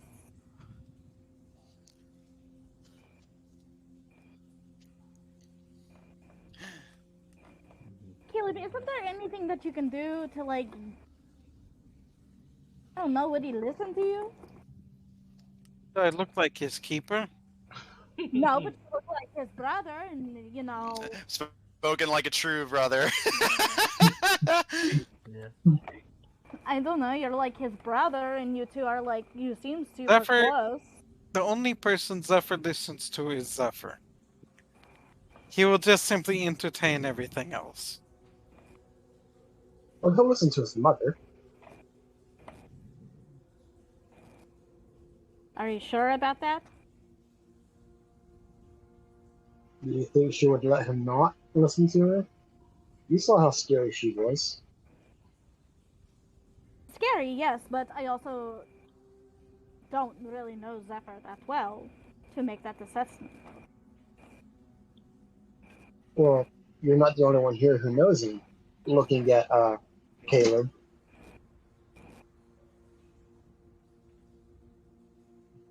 Already trying to analyze that thing. Yeah, Oh, Zephyr, did you Zephyr break out listen? into a Did Zephyr listen to anybody back home? Assuming matching me. It's hard. It's like he's asking, like saying me, because that'd be up to me. Mhm. Well, I guess I wasn't saying anything. Caleb roll history to basically see. did you ever like basically were you a relatively like if mom and dad asked you to do something would you do it or were you always kind of a rebellious free spirit? I would say it's hard to say because he would listen to he would probably listen to the family, but mostly it'd be a lot of just, hey, we need you to do this type of thing. Caleb, you remember that? Yeah. So Caleb, you remember that Zephyr typically listened, although to be fair, the family never gave him an order that actively went against his interests. So you're not sure if he would listen to the family if it actively worked against him to do so. But you know for a fact he listened pretty well whenever it, he was either indifferent or it was in his favor to do so. Caleb will just kind of relay that. Well, you see, they never really told him to do much that he didn't already agree with doing. Okay, we're fucked. Zephyr, by this point, at a dead sprint while the rest of the party's walking, you have a pretty comfortable lead on them, and it's almost like you're basically you almost feel like you're running a wheel. The features, the floor, the ceiling, none of them change. They just keep scrolling past you. You can't even tell if it's looping or if you're just going insane. You sprint, you sprint, you sprint, and you still don't feel like you're making any progress. The end of the hallway never seems to come. Always just stretching beyond the limits of your dark vision and never getting any closer. You almost think that at this point, if a wall did pop up, that you would like almost have to like skid to a stop and would probably still crash into it. But at this point, you don't care. You just need to see an end. There needs to be something at the end of this tunnel, and it's just not coming. DM. I'm gonna be right back. I really need something to drink again. Yeah, hydrate yourself, man. DM. How long has it been for Lucian? You guys have been in this tunnel for about 45 minutes now. Well, I was thinking about, and this is kind of like her talking to the rest of the party. I'm going to stop. This is what she's saying. I'm going to stop. I'm going to sit on the floor. You are welcome to join me. But if this is the area that I think it is, I think not moving is probably better. And accept the fact that eventually, something will turn up. So I'm gonna sit down. Crisscross. You mean accept the fact that the hallway never ends? Yes.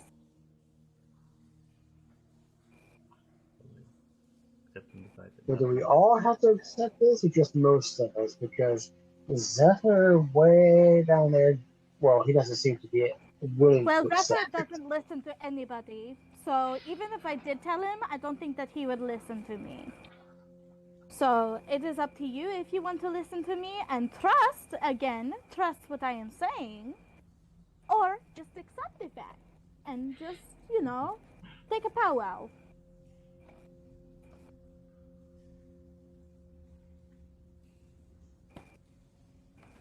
Gil, Kara, are you content with this plan? It can't hurt. I also just thought that, We already fucked up once. Getting fucked up twice. Just sit down. Alright. Cato agrees to your plan, Lucian, and sits down. And you all wait. Zephyr, how long are you willing to maintain this sprint?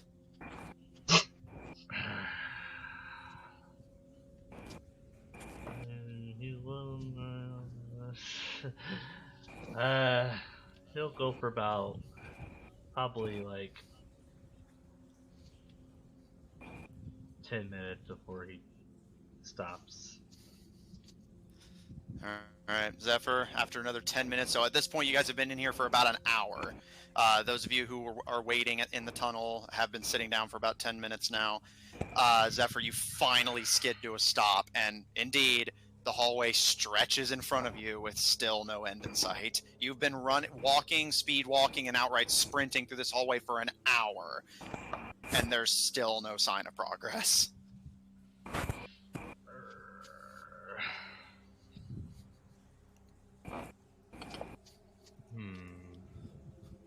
Something you said, maybe I could try something here. But then I guess I would see them if that was the truth. Well, what do you want to do?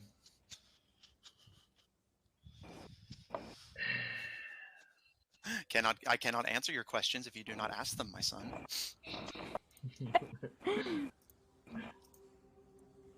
Well, you mentioned the hamster wheel almost, like, so like maybe if I do that, but then again, then there's a chance I would see the party. If that was the case. Oh, basically, you're wondering if maybe the room is like spherical, and that you've just been going in a less spherical, like something was just more intense keeping than I thought. or something just keeping me away, or I don't know, just maybe a magic looping it. You dispel darkness, but doesn't mean it's not magic. But Absolutely fair.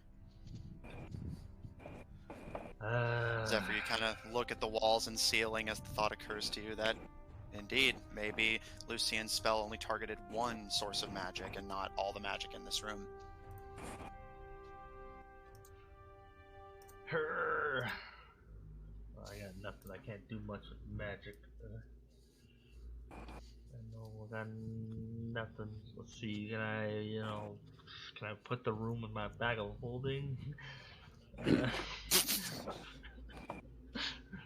I think that might exceed your bag of holdings limit, I think. Yeah, probably.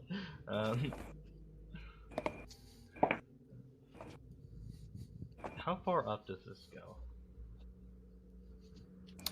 The ceiling is about 20 feet above you.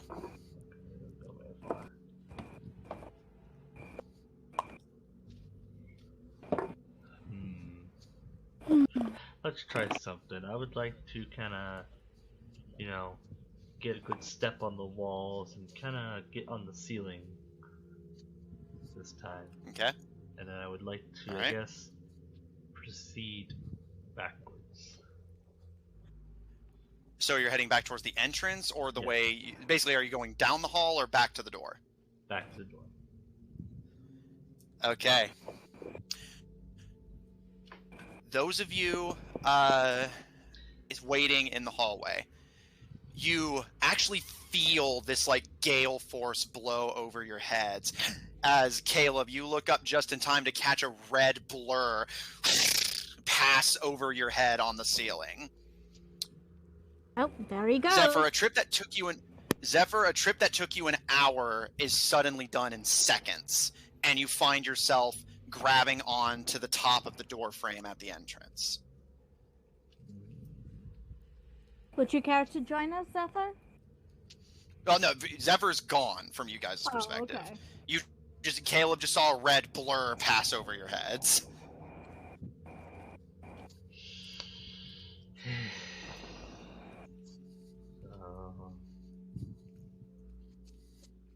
It runs the question of did we choose the right door? That's what Lucien is thinking. This is what you get for listening to the barbarian. Well, the barbarian See? also asked us to trust him. Yeah. Barbarian is not very smart. That's on you. Oh, that's Well, on the us for barbarian trusting you. wasn't listening to the smart one. So no, it's not. Zephyr, you're not out of the room yet, but you're basically you with a quick motion you can be back in the starting area. So, what I would like to do is I would like to... Probably gonna regret this, but... Someone shut the door. No. I mean, I could do. Just like, screw you guys. I would like to kind of get on the wall, I would go inside the room and then get on the wall where the thing is, and where the text is, and I would like to pull out my endless decanter of water. Oh, you're gonna try and scrub the rune so you can read which area it is? Now he listens to Lucien. Well, I mean, I'm not gonna scrub. I mean, I think I can scrub. So hopefully, I'm gonna, speaking of the game I want to play, I'm gonna pressure wash. Guys. I love how everyone's been getting really into that game lately. All right. Satisfying, man. Oh, I can see it now. You say pressure wash, and the kids just start flowing out in the water. From what Quad says, the game is immensely satisfying. So, I will say, guys. All right. Zephyr, you level your decanter of endless water, and you start power washing the door.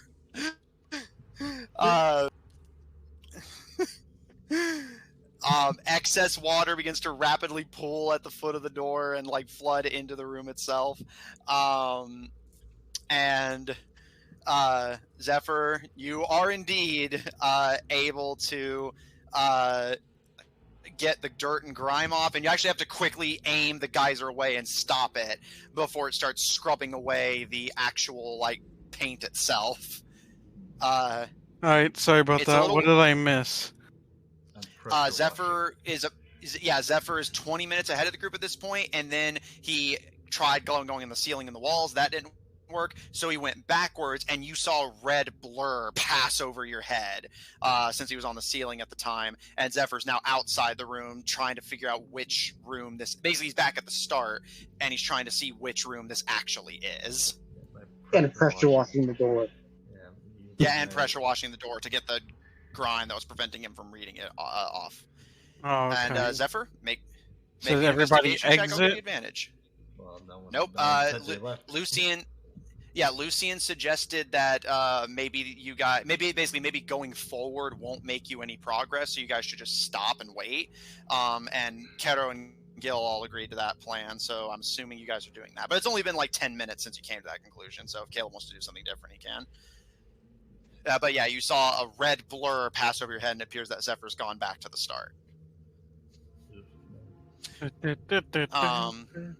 Oh, fuck. And Zephyr, what'd you get for investigation? A 10. One more time? You cut out. 10. While you did wash the dirt and grime off, again, you still can't read Draconic super well. The word looks familiar, but you basically know it is one of those words. You just don't know which one it is. Like, you know, that squiggle looks like that line looks like that dot. You're not sure what it says. All right. Option 2. I'll do the same to the other door. If I can read that one, then process elimination. Yeah, process of elimination.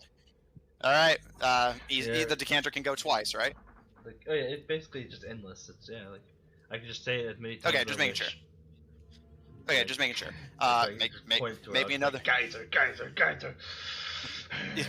Maybe an investigation check. I'll give you advantage this time, since, as you said, process of elimination would make this one easier to translate. You know, it has to be one of 2 words, so if you can tell for sure which one this one is, that'll also tell you the other one. Alright, here. Advantage, roll. Okay, good. I like that. 19. This one, you know for sure, is acceptance, which means the first one, the one that the party is still currently in, has to be trust. I was right. Okay, so just for my notes. Well, you know what they say about broken clocks. And one more time, Lucian. For the purposes of my notes, which door is which? Top left. You guys are in. Trust. You guys are in trust right now, and basically the doors go counterclockwise in the order of trust, knowledge, willpower, acceptance. Okay. As those are considered the 4 virtues of patience and restraint. The thing is, do I relate this to you? I mean, you're gonna have to be with us anyway, so. Possibly. Oh, motherfucker. Alright, what do you want to do, Zephyr? You know, you've gotten the rooms translated now. You know the party My is still drink in is the Chamber almost of Trust. empty already. You need to just like start like tripling up or something.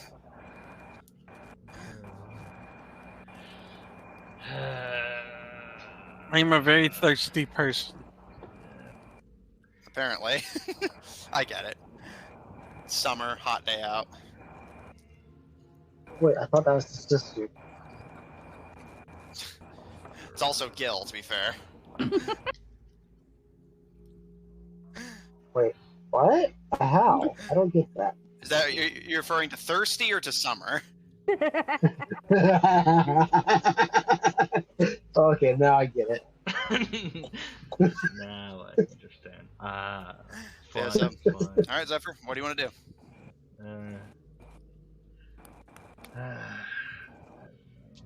He doesn't know at this point. I guess he'll get down, obviously not avoiding any traps. But Of course, yeah. You and Caleb spotted all the traps that you know of, so. that you know of. Mhm.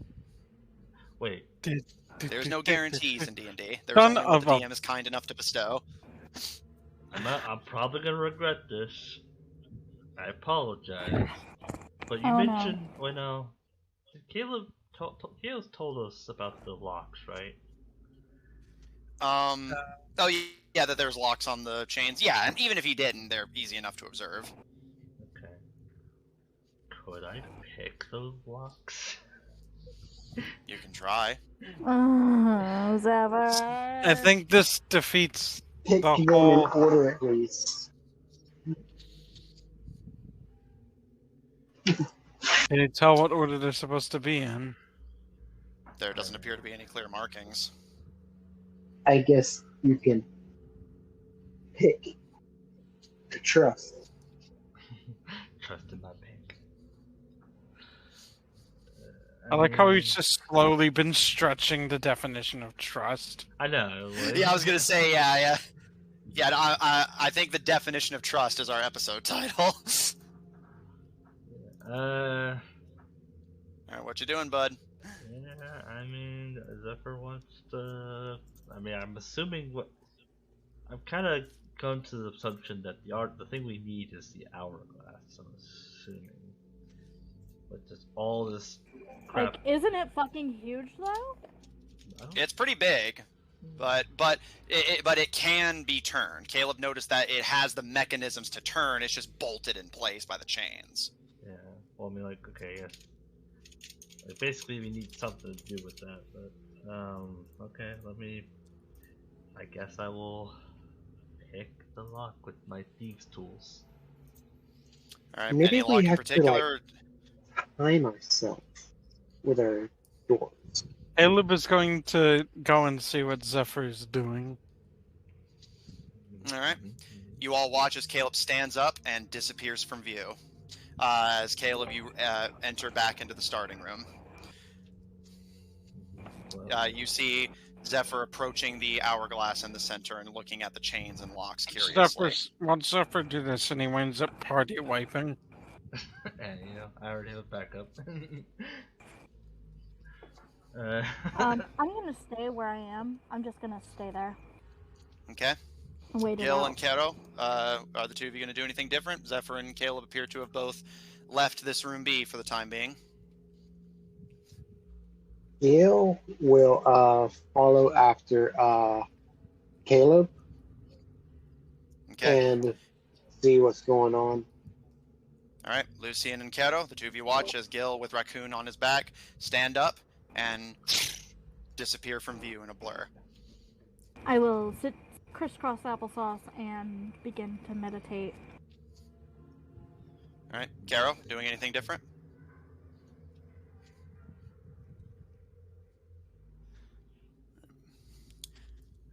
I'm going to assume not, but just leave a message if you are.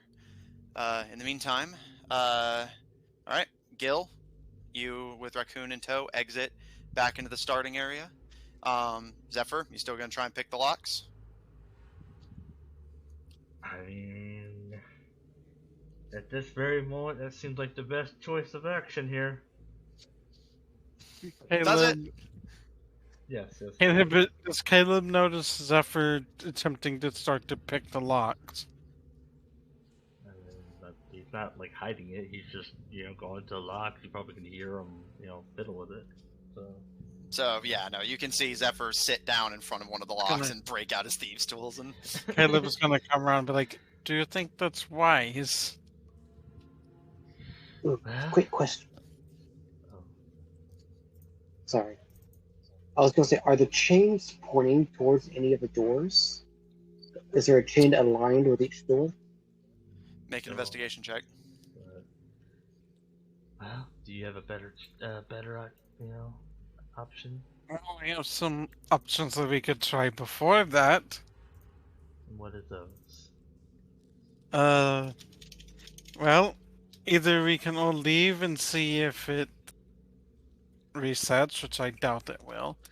If that fails, then we may have to show some restraint and patience, and maybe wait and see if something happens.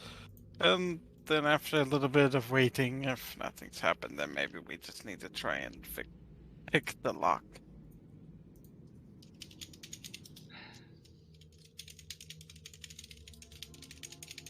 I mean, maybe the point of that room is that you just keep walking long enough and eventually it'll let you out.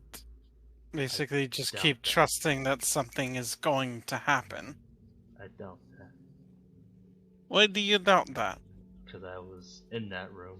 I was not only walking, How long, how long exactly did Zephyr walk an and hour. run for? An hour. Yeah, you guys have been in that hallway for an hour now. So You do realize that these kinds of things could take a while longer than an hour. You know, I mean, I'm sure you know how these religious nuts are. They often do things to themselves that seem insane to others. well, so what you're saying is we have to walk over an hour, possibly, who knows, just to see if maybe there's something buddy in that. When then all apparently if you walk about any direction backwards, you get sent back to the beginning. Well, and the biggest thing here, trust that we're going to get somewhere, not just walk. And then Caleb's also going to be like, well, it would seem like, I mean, I don't know, I'm not exactly religious, but it seems like the religious net kind of thing to do to make it very easy to turn around, but Gee, if very only there was difficult a to move religious forward. person in the group. This religious person's in the hallway meditating with Caro. Yeah, Caleb is like, it would seem like a religious nut kind of thing to do to make it very easy to turn back, but very hard to move forward. You know, religions are very good at stopping things from moving forward. People, the times.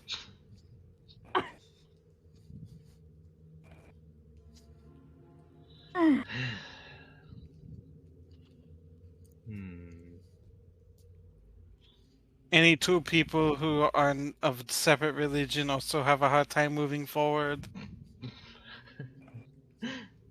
Religions are very good at not letting things go forward. Yes. At least we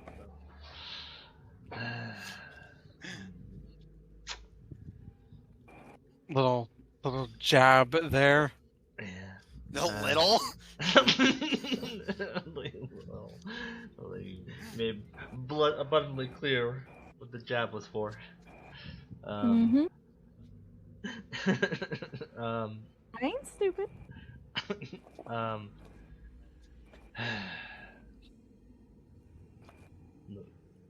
we don't exactly, have all these hours to do that. Well, I feel like the resistance probably did not expect this to be over in a day. Well, Did the resistance actually give an actual time of when they would move forward? No, they said that basically they will keep posted on what you guys are doing. Basically, if you ever pass through cities and settlements, rebels there will check in on you to see how your progress is moving. But if you don't turn up for a while or appear to have just died, then they're gonna move forward with Plan B. Did they give a time frame of how long we had before they just go forward with Plan B? No, they said that they're willing to because they outright said like we don't know how long it's going to take you to do this, so we're willing to give you the benefit of the doubt and wait for a while. But basically, they didn't say an exact time, just whatever they feel is reasonable amount of time to wait. And if it takes longer than that, then they're just going to move on. They seem like They they won't wait forever, understand. but they're willing to wait a while.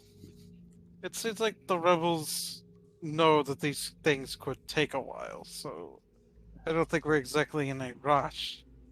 And you know how these kinds of things are. I'm sure you've heard stories of it.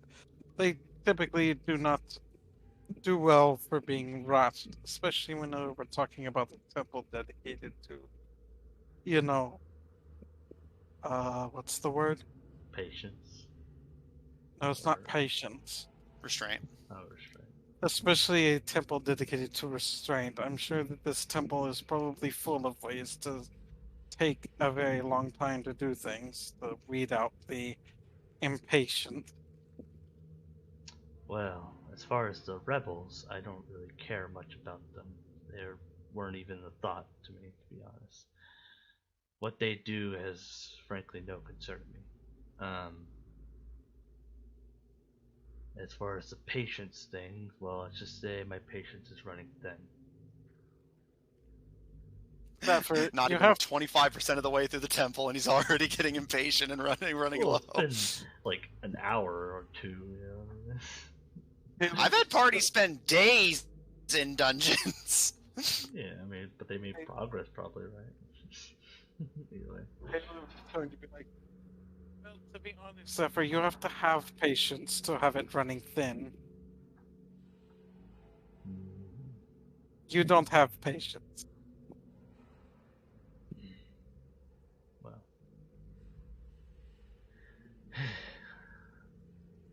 I just, yeah, I don't really, I'm not willing to try the whole go till it stops because it seems like I don't think that really matters on that front because unless you, unless it basically doesn't based off your speed. I was going at full speed for a while there, so what took me 10 minutes to make a distance would have taken us probably another hour by ourselves. Again, this whole place is probably full of time wasting. Well, unless unless you have a better idea of besides just waiting and waiting, I'm gonna see if I can, expedite the process. But what if by trying to do that, the temple... what if these things are booby trapped? That if somebody tries to pick them, they'll set off a trap. Or, I don't know, maybe they're somehow make the place start falling in on us. You keep worrying about that. Rocks fall. Some kind of way to stop people who aren't interested in their ideas from just simply trying to steal stuff from this place. Hmm. Well, But then how do they get back in after the rocks have fallen? yeah, I was like, if rocks were falling, then this place would not look like as it is. Again, they're religious nuts. I don't think they think about that kind of stuff. Well, I'm saying if rocks are falling, you think that we're the first people to try to enter this cave? Most likely not. So someone probably have done something similar, or you know, or I'm not sure too much, but and if rocks did fall, as you can see, there seems to be some dead people here. So who knows what happened to them? This place would be in And, ruins. like, Caleb will point out, but remember, our guide said that they, at the Dark Elves that entered this place, you don't think that they wouldn't have, that if it was as simple as picking the lock, that they couldn't have just broken the locks and stolen this thing and sold it or something. Oh, good point. Great axe, slash the lock. Are you doing that? Yeah, why not? But I'm slashing at the one that I think goes for the door, the trust, based on my roll earlier. All right, make an attack roll. It does roll earlier turn it. up. It was a 15 by What was the your- way. It So useless. was a 15. Yeah, I'll say, Gil, the chains don't appear to actually be linked to anything specific, like at least by the way they're tied. There's one that's facing that way, but you can't tell if that's just convenience of design or convenience of layout. So I don't have a great axe, so I'm going to use my plasma gauntlets, and that's a natural 20. All right, Caleb is going Gil? to start like he's gonna go towards the door just in case. All right. Gil, you raise your plasma gauntlets into the air. You activate them, and you bring them swinging down. Lucian. Keto. I fucking knew it! I was like, nobody gonna get Lucian? Nope. Okay. Yes, DM. The darkness begins to rumble and well, yeah, it's still dark. It's not like the you know what I mean. The darkness begins to rumble and quake once again, and Caleb, Gil, and Zephyr, it's particularly violent for the three of you in the center. And Gil, you're actually sent flying back by a burst of magical energy.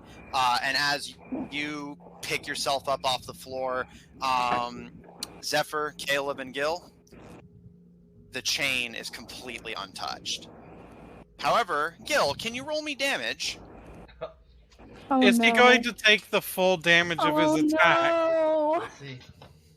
Lucian is like, what does this It was a idiot crit, so do? double it. Oh, I bet you're not so happy about that crit now, are you? Oh my god, what are those idiots doing? Caro, should we leave? I feel like we've made a lot of progress in here. Like- a lot of progress. As you're standing there, you're just sitting there, not moving. Keto, if you're still available. In the meantime, Gil, damage. And remember, crit, so double what you roll and then add modifiers. So it's 3d6, right? Yeah, so 3d6, double the dice, and then like double what you roll in the dice and then add modifiers. Basically, roll So 6. that would be 38. All right, Gil, you take 38 lightning damage Fudge! as slashes appear up your back. And Gil, you don't see this, but Zephyr and Caleb, you do. There are brands in Draconic on his chest. And Zephyr, you can read this brand actually. Impatient. Oh! That's gonna be permanent! Oh! Oh! Well, we already knew that. Caleb is gonna be like, you see, this is what I was getting at. If it was that simple, I think this thing wouldn't even be here anymore. It was worth a try. Ugh. I don't know. Do you Um, still think it's worth a try? I thought it was worth a try. Is it worth it though? Or was it worth it? Well, notice he passed Like, it. is it really? Or was it worth it? Lucian is not going to move. She's gonna stay there and just think to herself, I really hope that nobody is dying. Caleb is going to look to Zephyr like, I think you should probably just leave those locks alone. Yeah. Unless you want to be branded impatient as well. Well, who says that will happen? Let's go. Have some trust. Caleb's just gonna stand there with his arms crossed like, alright, Zephyr, go ahead. Be our guest. And he's just gonna stand there and watch him from a distance to make sure he doesn't get hit by anything. You're so worried about that. It's like, He's gonna make sure if something slaps you in the face, it's not gonna also hit him. Brotherly love. it's I like, know, right? Hey, is there anything more brotherly than letting your brother make their own mistakes and learn from them? No, that wasn't sarcastic. That was sincere. Well, Zephyr, what do you want to do? You just saw Gil get slashed by his own weapon and branded in Draconic as an impatient bastard. Wait, did I just say? Did it really say bastard on it too? No, just impatient. Man, that would have been the best tattoo. Yeah, so basically right over your heart, Gil, you now have a burning hot brand in Draconic that says impatient. Oh, it was like a hot brand, and it wasn't like it was carved into his skin. Yeah, basically like as if a hot iron just into him. Oh, that's not gonna go away. Nope. That's what they were saying earlier. Yeah. That's burn. I'm pretty sure burns will stay for like forever. Yeah, unless you Yep. burn something else into it. Yeah. Just get a tattoo removal. Like you put a tattoo of it, like kind of like I think some people have done. Oh, just put the word Also- not above it. Not impatient. Yeah.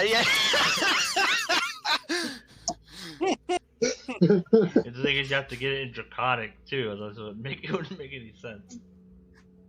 Yeah. One of those fucking like mistranslated tattoos in common not in Draconic impatient. Salsalele. All right, Zephyr, what do you want to do? I want to, but I know it's not a smart move, but I want to. Does Zephyr know it's not a smart move? I know Zephyr knows. I think Zephyr does. Zephyr just watched Gil get slashed with his own weapon and then branded. I think he knows it's a bad idea. Yeah, he's not stupid like Gil. Yeah, he's just impatient. He is impatient. You should have got branded. Yeah, well, yeah, Gil's trying to help. I mean, Gil's helpful, not impatient.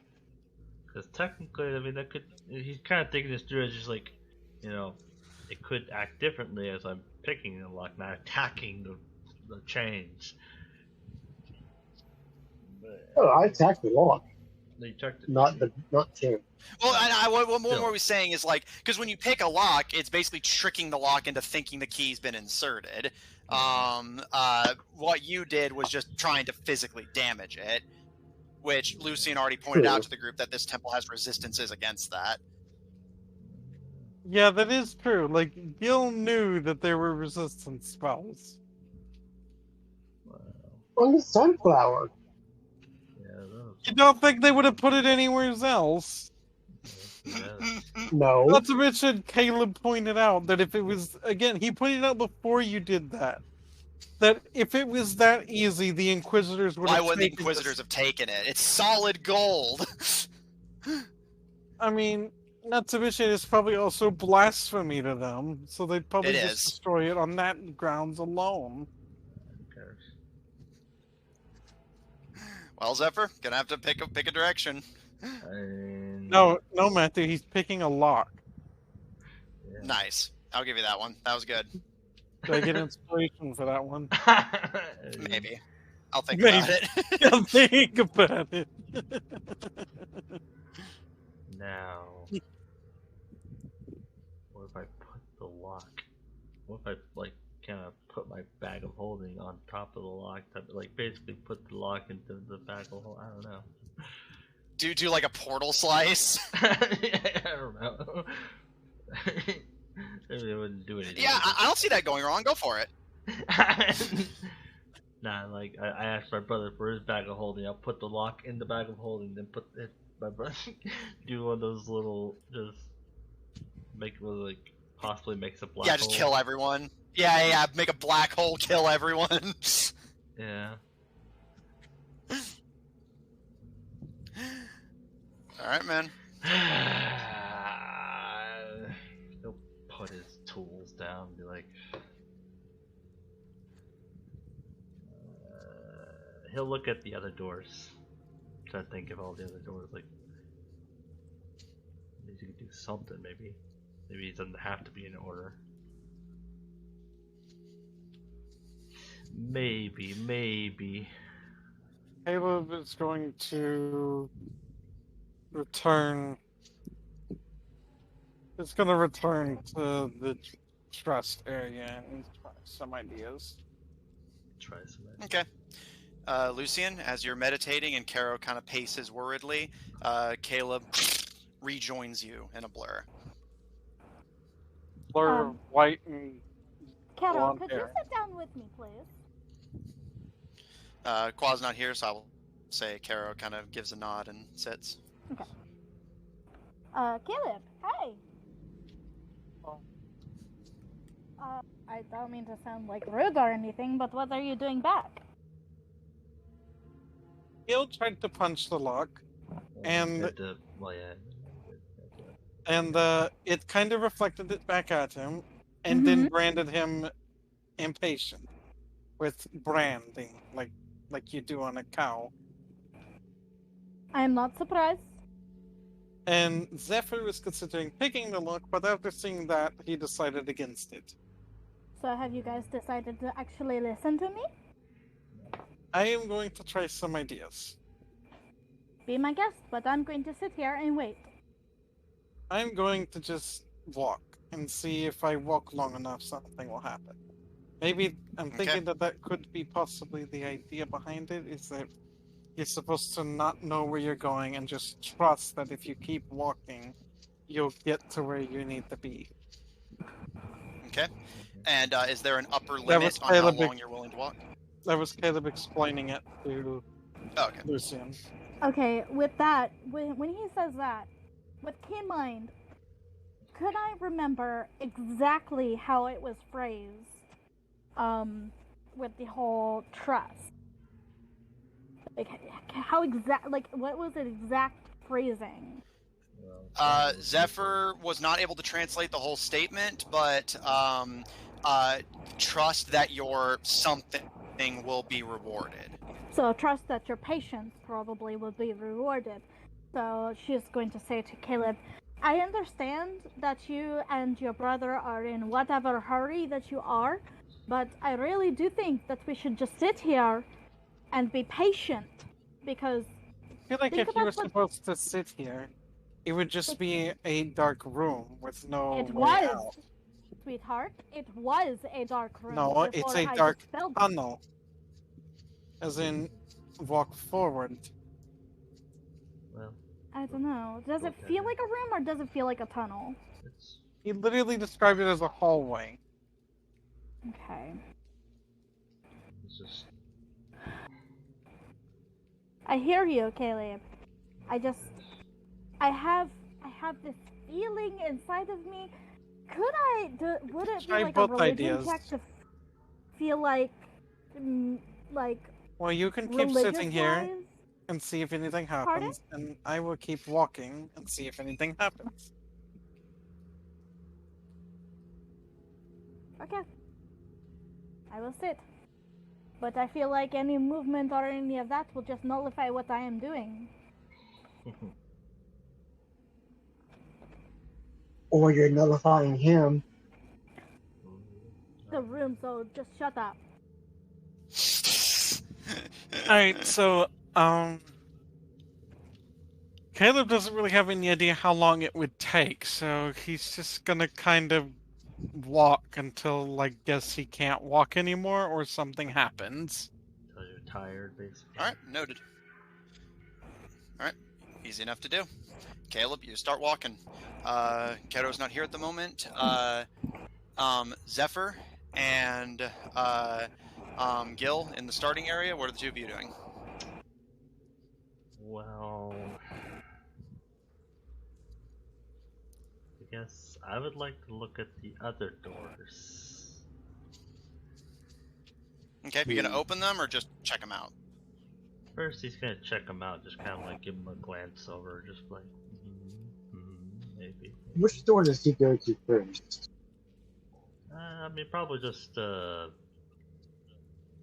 think it's like, we did the top left, right? Yeah, top left, and assuming you guys' theory of doing it in a certain order is right, you would go counterclockwise, so now bottom left, which is knowledge. Let's go clockwise. I'll go to so the far right, or top right one, which is acceptance. Alright, and you're just checking out the door first, and are you willing to open it, assuming nothing about your initial investigation turned up something suspicious? Yes. And I will check the door of willpower. Spread Do out. the same thing. doing the same thing as Zephyr, checking it first. All right, both of you roll me perception separately. And I'll say, Lucian, while they're rolling, same question I give to Caleb for you. Is there an upper limit to how long Lucian's willing to sit and wait? Basically, so I don't have to be like, an hour passes, what do you do? An hour passes, what do you do? Like, is there just a limit to at what point Lucian would give up or like try something else? I would wait 30 more minutes, and then if that doesn't do anything, I will leave the room. Back to the beginning and suggest the same thing to Caro. Okay. And if Caleb doesn't follow her, she will try to figure out what to do from then. Okay, noted. All right, Caleb, you start walking. Lucian, you wait, but you kind of set a mental limit for yourself as Caro kind of idly baps their legs. Zephyr and Gil, your perceptions? Terrible. Yeah, also, I guess because Caleb doesn't have the light on his musket anymore, he'll get out that pumpkin. That's true. All right.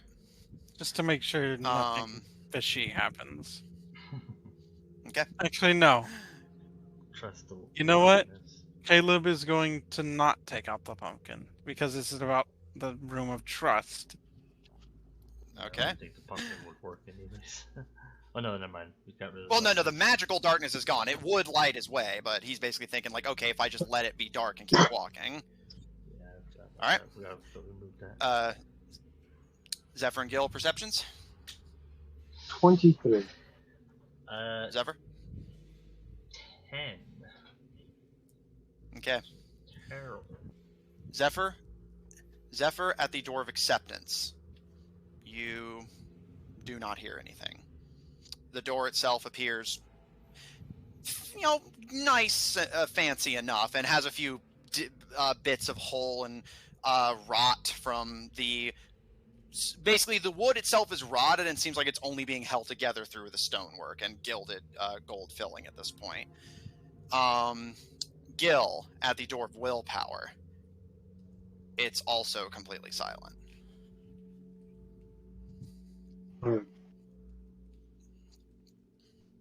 I open the door. All right, Zephyr, are you gonna open yours?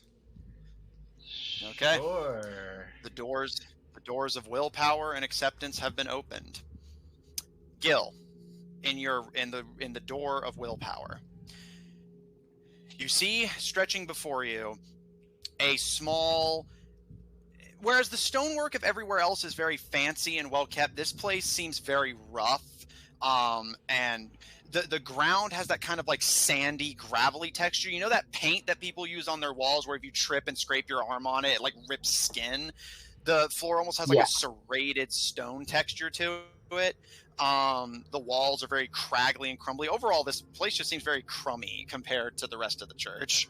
And lining the walls are cages with the skeletons of dragons inside of them.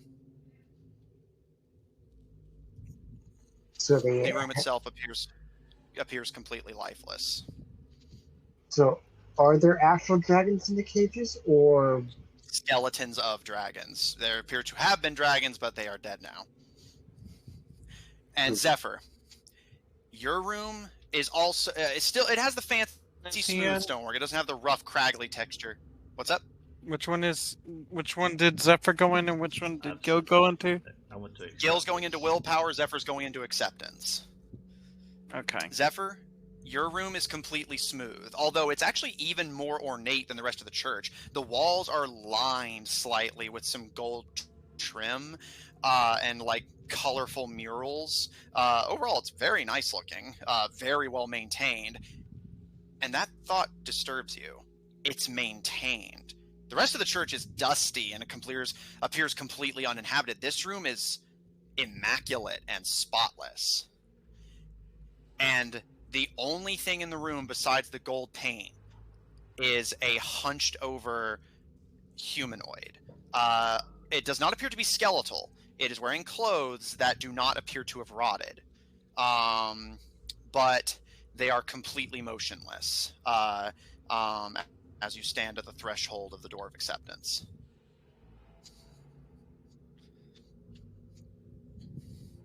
I enter. Okay. Gil, do you enter yours? Yes. Okay. Zephyr, as soon as you enter, the door shuts behind you. Although you do not hear it lock, the door simply shuts. And immediately the humanoid figure begins to twitch, and you hear this sound, almost like a ticking clock, as their arms crack as they raise into the air and claw into the sides of the gold paint, actually pulling some of the gold paint free from the stone as it claws to stand itself free. You can see its hands are some kind of weird metallic alloy, like glowing slightly in what little light there was coming into the room before the door shut.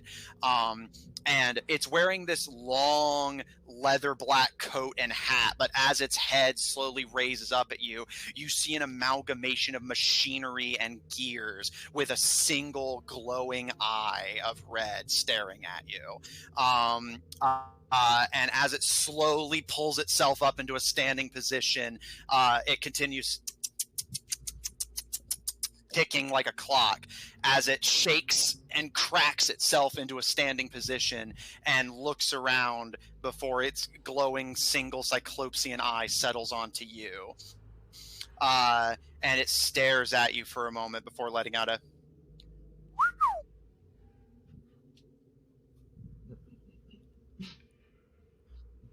Alrighty then. Is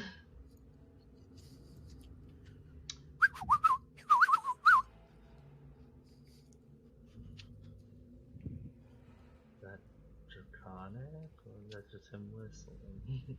You don't recognize this language. He's speaking clearly, but you don't know what language this is. They I think take a it's step uncommon. towards.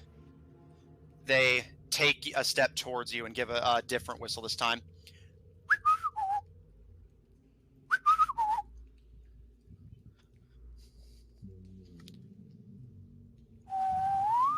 I guess I will slowly step forward.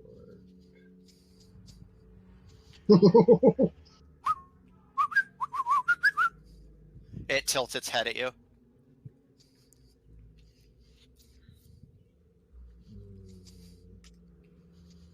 Its head is just this like amalgamation of gears stuck into a humanoid shape, held together by wire and bits of metal.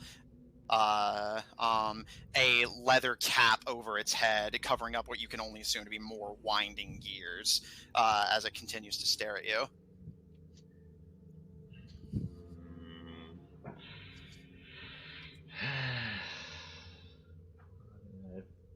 Unless it attacks me, I have no need to attack it, so.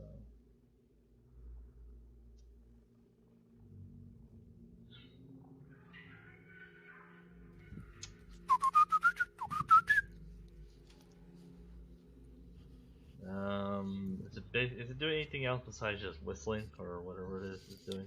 Yeah, it's just tilting its head, staring at you, and occasionally whistling in attempts to communicate.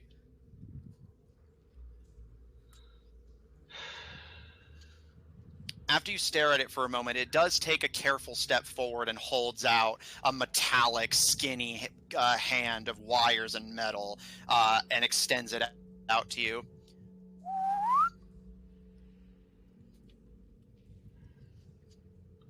This is the room of acceptance, and I'm probably gonna regret this, but he will let out a sigh and, I guess, grab the hand. Accept the hand. The machine shakes your hand enthusiastically, actually shaking you violently with the force, before releasing you and giving you a deep bow.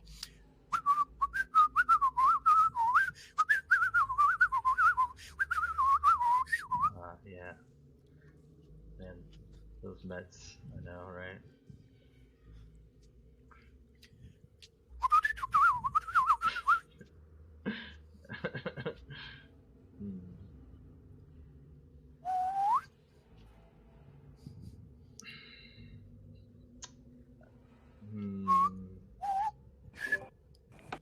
Gee, if only there was somebody who knew how to speak other languages. Yeah, but you're in the room of you're sitting down. Yeah.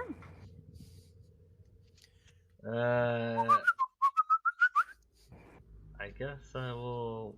I'll kind of. I guess I'll speak up and just.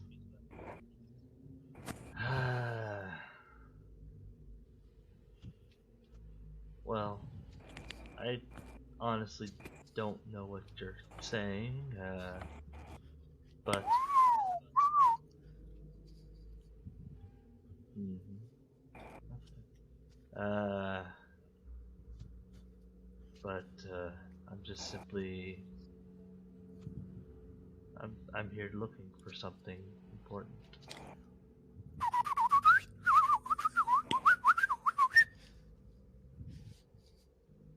Mm, cool, cool.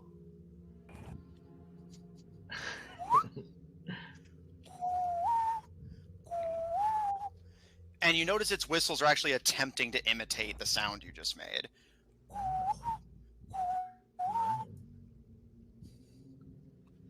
Uh,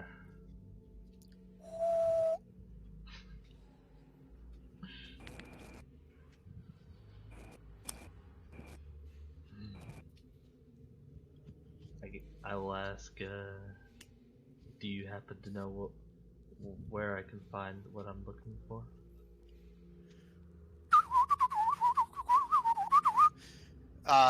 And after they attempt to imitate what you said, they think to themselves for a moment. This, looking at them as they stand to their full height, about, you estimate, 6'5", completely metallic humanoid, draped completely in black leather from head to toe, and the only bits of skin you can see are gears and metal and wire. As they think to themselves, tapping a finger at one of the gears on the side of their head, they tilt their head to you.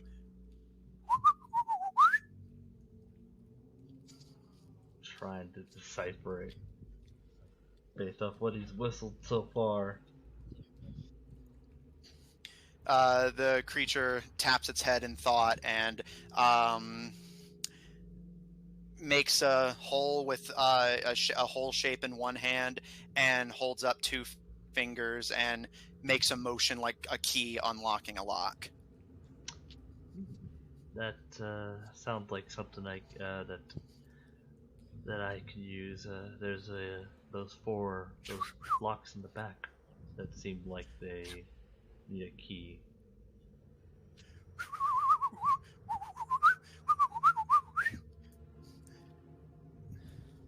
It tilts its head to you and makes a new sound that it hasn't made yet.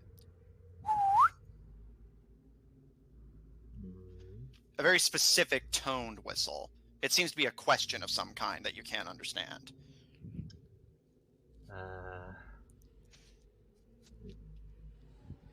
It sounds like you're asking me a question, but I don't know what the question is. It gives a nod. Don't know exactly what your question is. You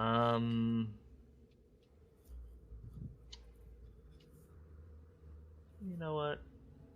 It's a tone. He's trying to do all these tones, right? Let's see how he feels about this. He'll kind of like reach into his pocket and pull out his coin. Oh yeah, there you go.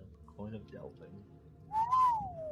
It leans down to look at the coin in your hands with interest. It's a little coin that shines a dim light, a 5-foot dim light. And It tilts its head to you questioningly.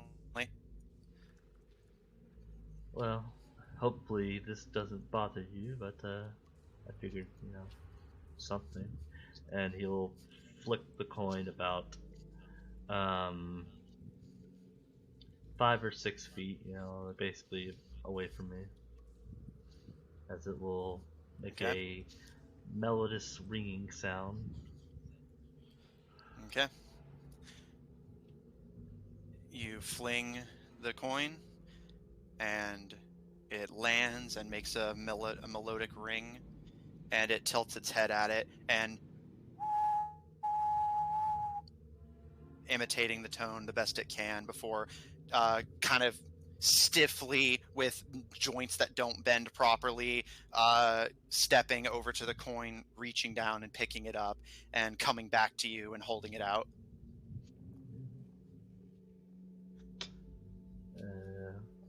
Yeah, thank you, and he'll take the coin back. But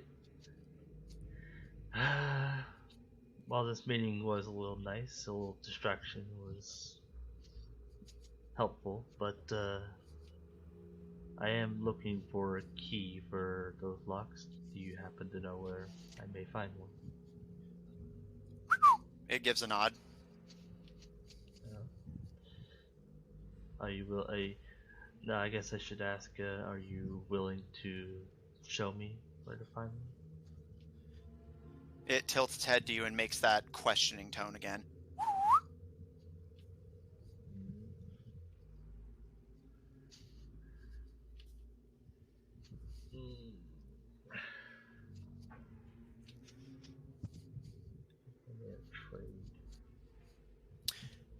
We'll come back to you. Gil. Entering into the craggy room of cages in the door of willpower, the smell of rot in here is even worse than it is in the rest of the church, as the dragon bodies have been reduced completely to the bones by time. Is there something you'd like to do in here? The cages do appear to be locked, although the locks appear kind of rusted. So is that all there is in here? This Make a cage after perception check. cage after cage? Yeah, 6 cages in total, 3 on each side, but make a perception check to see if you can spot something different. 17. Looking around, you see each of the skeletons are relatively distinctive. You recognize one being bipedal with small arms. You recognize it as one of the carnivorous dragons from Death Valley. One that appears to be a flying dragon similar to Ruby. You recognize all sorts of dragons in these cages, very distinctive, each of them. And you don't see anything else. The cages, other than the bones and what's left of their long rotted food, presumably rotted away to the bone and dust. However, one thing does catch your eye: the glint of something shiny and metal nestled in one of the creature's bones. I want to investigate that. It is. Well, go ahead and make me an investigation check.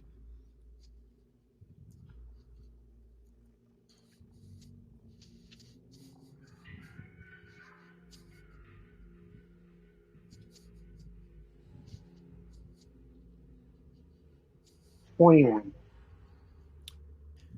Gil, you approach the cage, which, if you're curious, is the cage closest to the left from the door you came in through.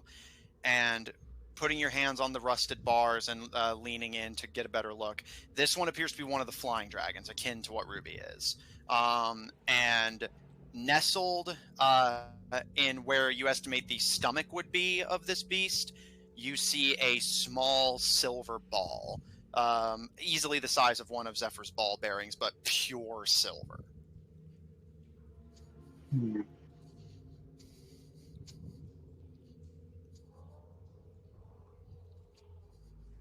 Does it look like it could be a musket ball? No. A, the musket ball would likely not be silver, and B, while it's about that size, it's Musket ball to fight completely vampires. true. But it's completely immaculate. It doesn't show any. The only signs of any damage to it are just the rot and dust that have collected around it. It's just sitting as this gleaming little dot in a pile of bones and dust. Since this is the door of willpower, Hmm. Not quite what I expected. And how big is the room?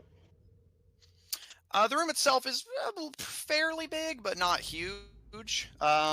You'd estimate it's about maybe 60 feet long and about 40 feet wide. It is purely stone. Yeah, and like not the smooth stonework of the rest of the church. It's like this rough, like you estimate if you were to lay on this floor on your bare skin, you would legitimately injure yourself. It's like rough, sharp stone.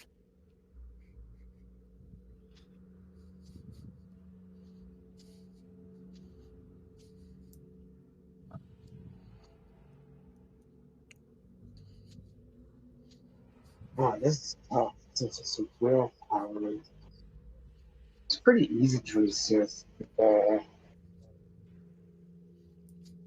the bone that's making it difficult.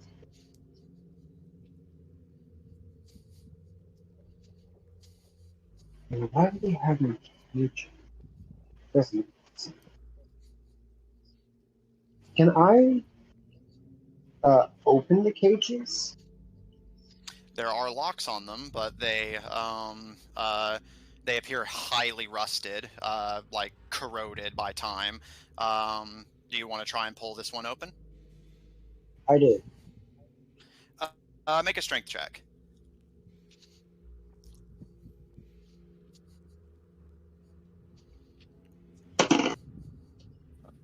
Rip that 18. bitch open. Gil, you take a breath and pull. Not quite sure how much resistance to expect, but you are pleasantly surprised, but also wince slightly as the lock actually just completely breaks. It's so rusted and degraded that it basically just crumbles at the force of you pulling it open and falls to the ground. But as the cage door is pulled open, it makes this piercing that echoes all throughout the tunnel. And you kind of wince as you know probably everyone in the group heard that.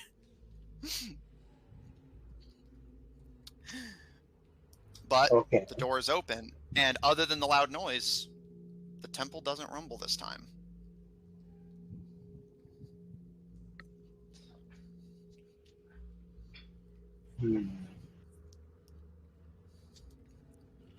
Because I don't like cages, for one, and this just seems to go against everything that this temple's for, I'm going to open up all the other cages as well. Okay.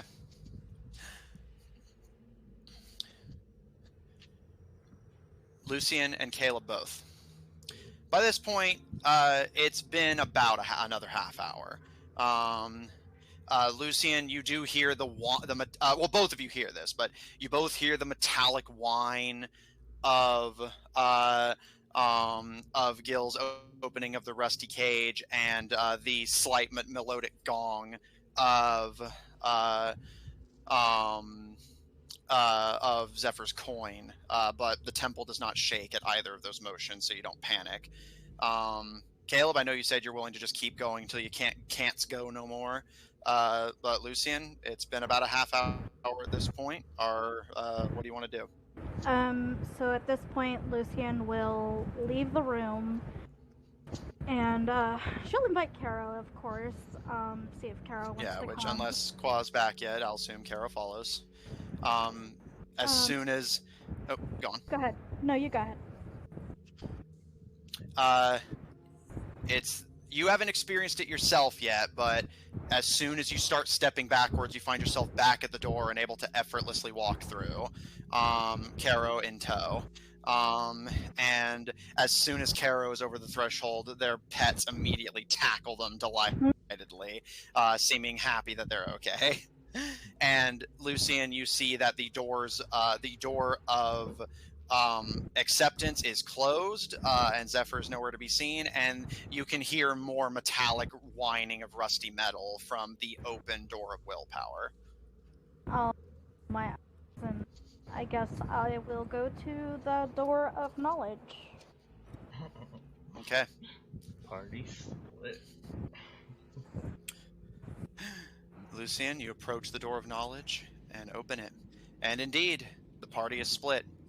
Kero and Neon wait in the center of the temple at the mighty golden hourglass. Caleb continues to walk down the hallway of trust. Lucian prepares to enter the door of knowledge. Gil and Raccoon are setting about opening the cages in the room of willpower. And Zephyr, you continue to, not quite sure what to make of it, observe this mechanical human as the mechanical human observes you in turn. And it seems responsive and friendly, but every time you ask it for the key, it always tilts its head and makes that questioning intonation in the exact same way every single time. Zephyr, is there anything different you'd like to do? I mean, I have to choose. I mean, he'll probably just kind of think this through. Like, I mean, can he look behind the creature and see what's over there? You go to where the creature was sitting. Where it was sitting, there does not appear to be anything there. And if you look at the creature's back, it's a little dusty and dirty compared to its front. And you can see what appears to be a wind-up key spinning on its back. Assuming that's what I need. Or that's what he's talking about. I'm assuming I have to kill him.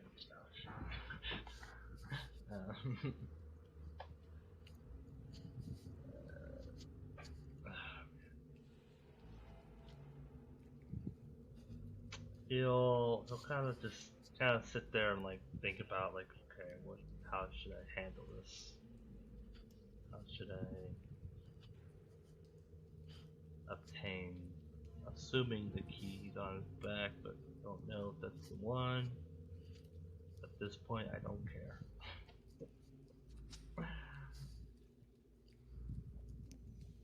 You gonna grab the key from his back?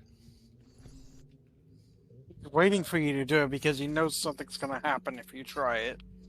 Probably. No, what? I will. Like Matthew's just over there, like, come on, are you gonna do it? Are you gonna do it? I will ask him for the key on his back. Be like, are you using that key that I see behind me? It gives a nod.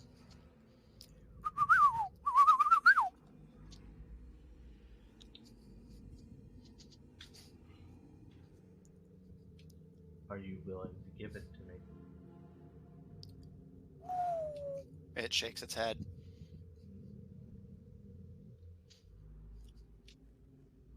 It tilts its head to the side and makes that same questioning tone. I don't think. Well, I mean, maybe I could probably steal it from him. There's nothing else in this room besides him? Like a door or something?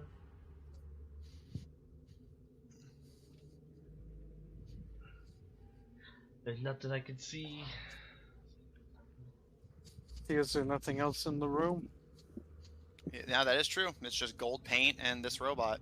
Although, yeah, I will note, you do know it's speaking a language and know that Lucian could translate.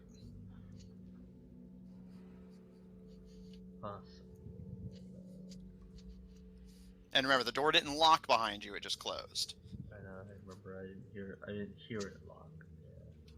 Yeah. Mm-hmm. Didn't hear it. But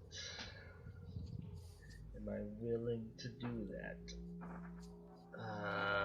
You know, Gonna let his pride get in the way of. God forbid he actually has to ask Lucian for help. funny part is I don't even know where you are now. Well, no, I'd say, like, because you haven't been in here for like a half hour outright. I just wasn't sure how long you were going to stay in here. I'd be willing to rule it that if you want to go approach Lucian, you could probably catch them before they enter the room of knowledge.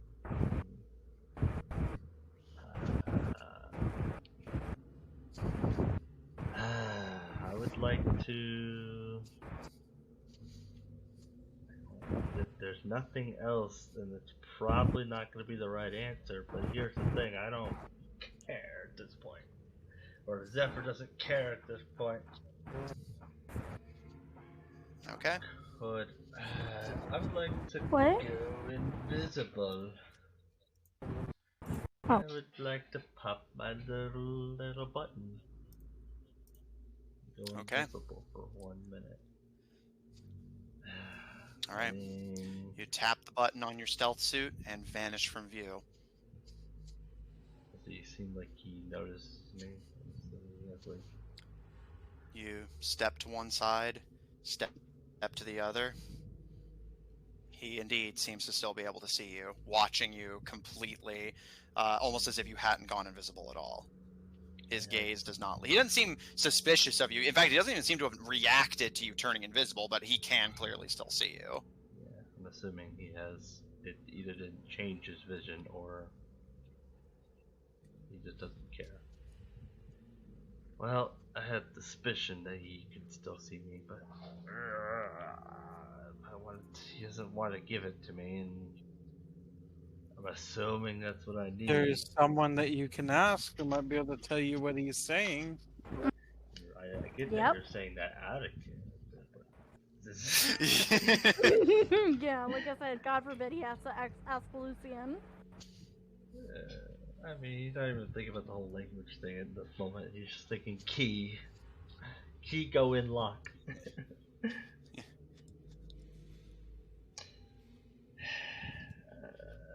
He'll sit there for a bit, just kind of like bridging, like kind of like pinches his nose or his long nose. It's just like, what should I do? Clearly, there's obviously a punishment for getting it wrong. Because Gil showed us that. For once in his life, Zephyr is actually having to deal with consequences. Oh,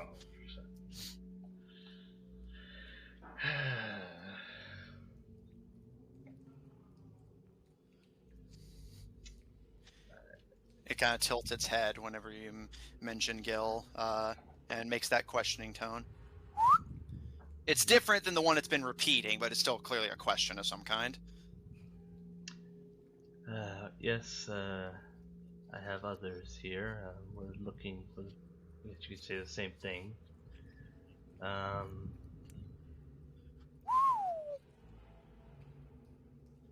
guess I have been wondering, can you leave this room? It shakes its head. It points to the door that had shut automatically behind you. Can I open the door?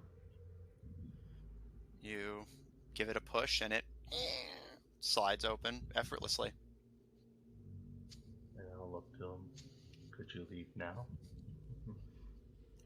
It shakes its head. And why is that? It takes stiff, unnatural steps towards you. And you watch as it's about a half step away from crossing the threshold of the door, its foot just stops in midair, almost like it locks up against its will, and it gives it a pull and a shake before pulling it back into the room and stepping back away from the door. Some new information.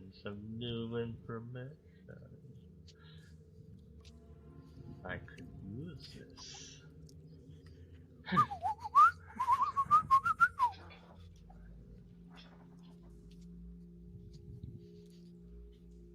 I really wish I could understand you.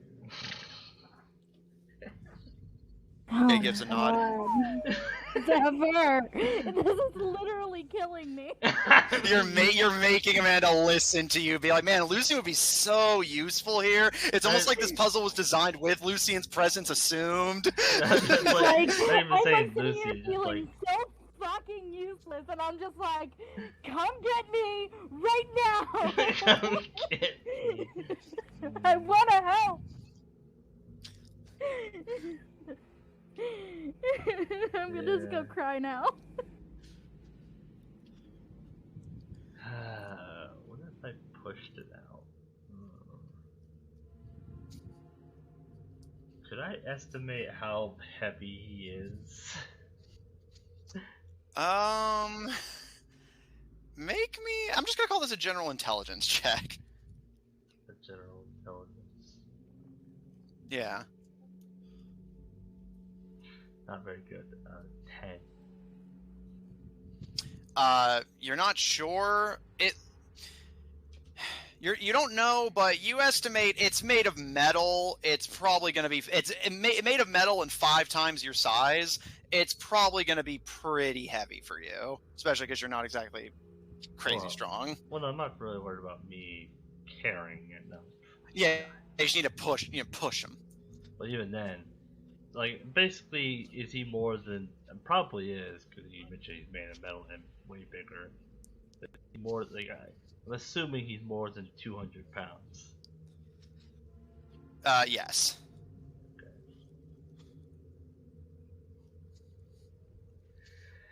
That won't work. Then I can't push him with that. Then. Tilt its head.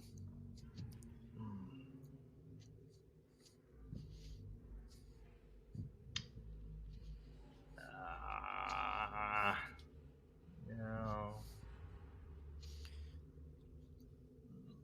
I guess he'll It's getting frustrating. I'm getting really frustrated right now. That's funny. Yeah, he'll actually no, he was actually about to. Well, I may have someone who can help. It gives a nod. I guess I'll go. Oh my god. All right. Oh my god. Zephyr, Oh my I know you're not swallowing your pride because I know that wasn't what was motivating it, but figuring that this might be easier to resolve if you could actually understand the construct, you give a nod and exit the room.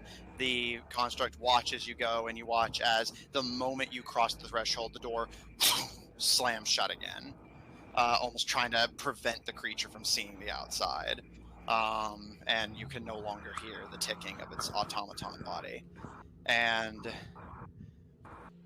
Zephyr, you see Lucian preparing to enter the Temple of Knowledge.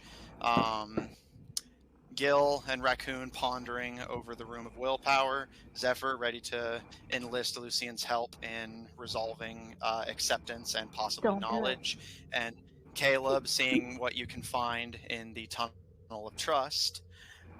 The golden hourglass sits in the center, all 4 locks still in place for the moment. But Gil has found a mysterious silver ball among the bones of the dragons in the cages. And perhaps one step Don't do it. closer to solving the mysteries of this temple. Don't And do that it. is where we're going to end tonight's session. No! I'm gonna go scream right now. I'm not even joking. I'm so upset. Wow, this is great.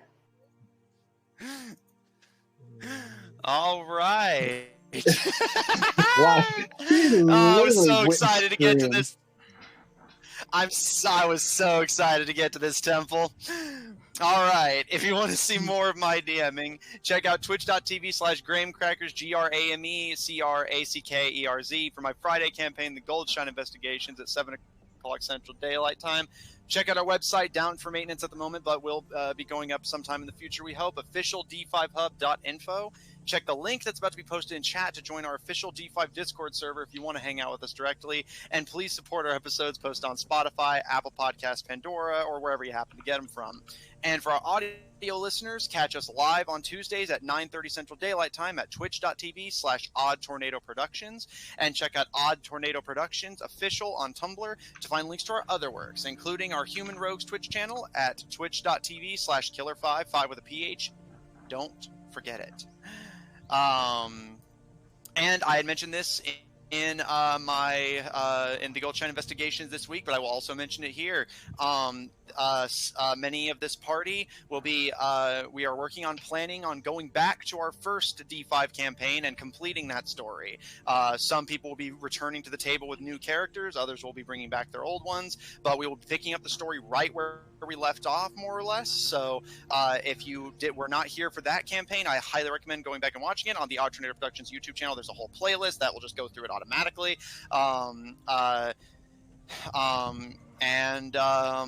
I think that's about it for me. Oh, and for anyone interested in being in a D&D game, 5th edition with me, I am going to be starting to advertise a paid campaign in the coming weeks, taking place in the same campaign setting, but far, far in the future from these campaigns, where adventurers are beginning to become irrelevant as technology becomes more advanced and armies begin to grow in size, in powers and numbers. So if you want to be at a table with me and get to explore this world yourself with your own characters, you feel free to use the D5 Discord server to get a hold of me, and I would be more than happy to discuss characters and options. I've already got a few people interested, but I'm always willing to get more. And that's about it from me. So thanks all of you so much for playing. Thanks everyone at home so much for watching. And we'll see you all next week.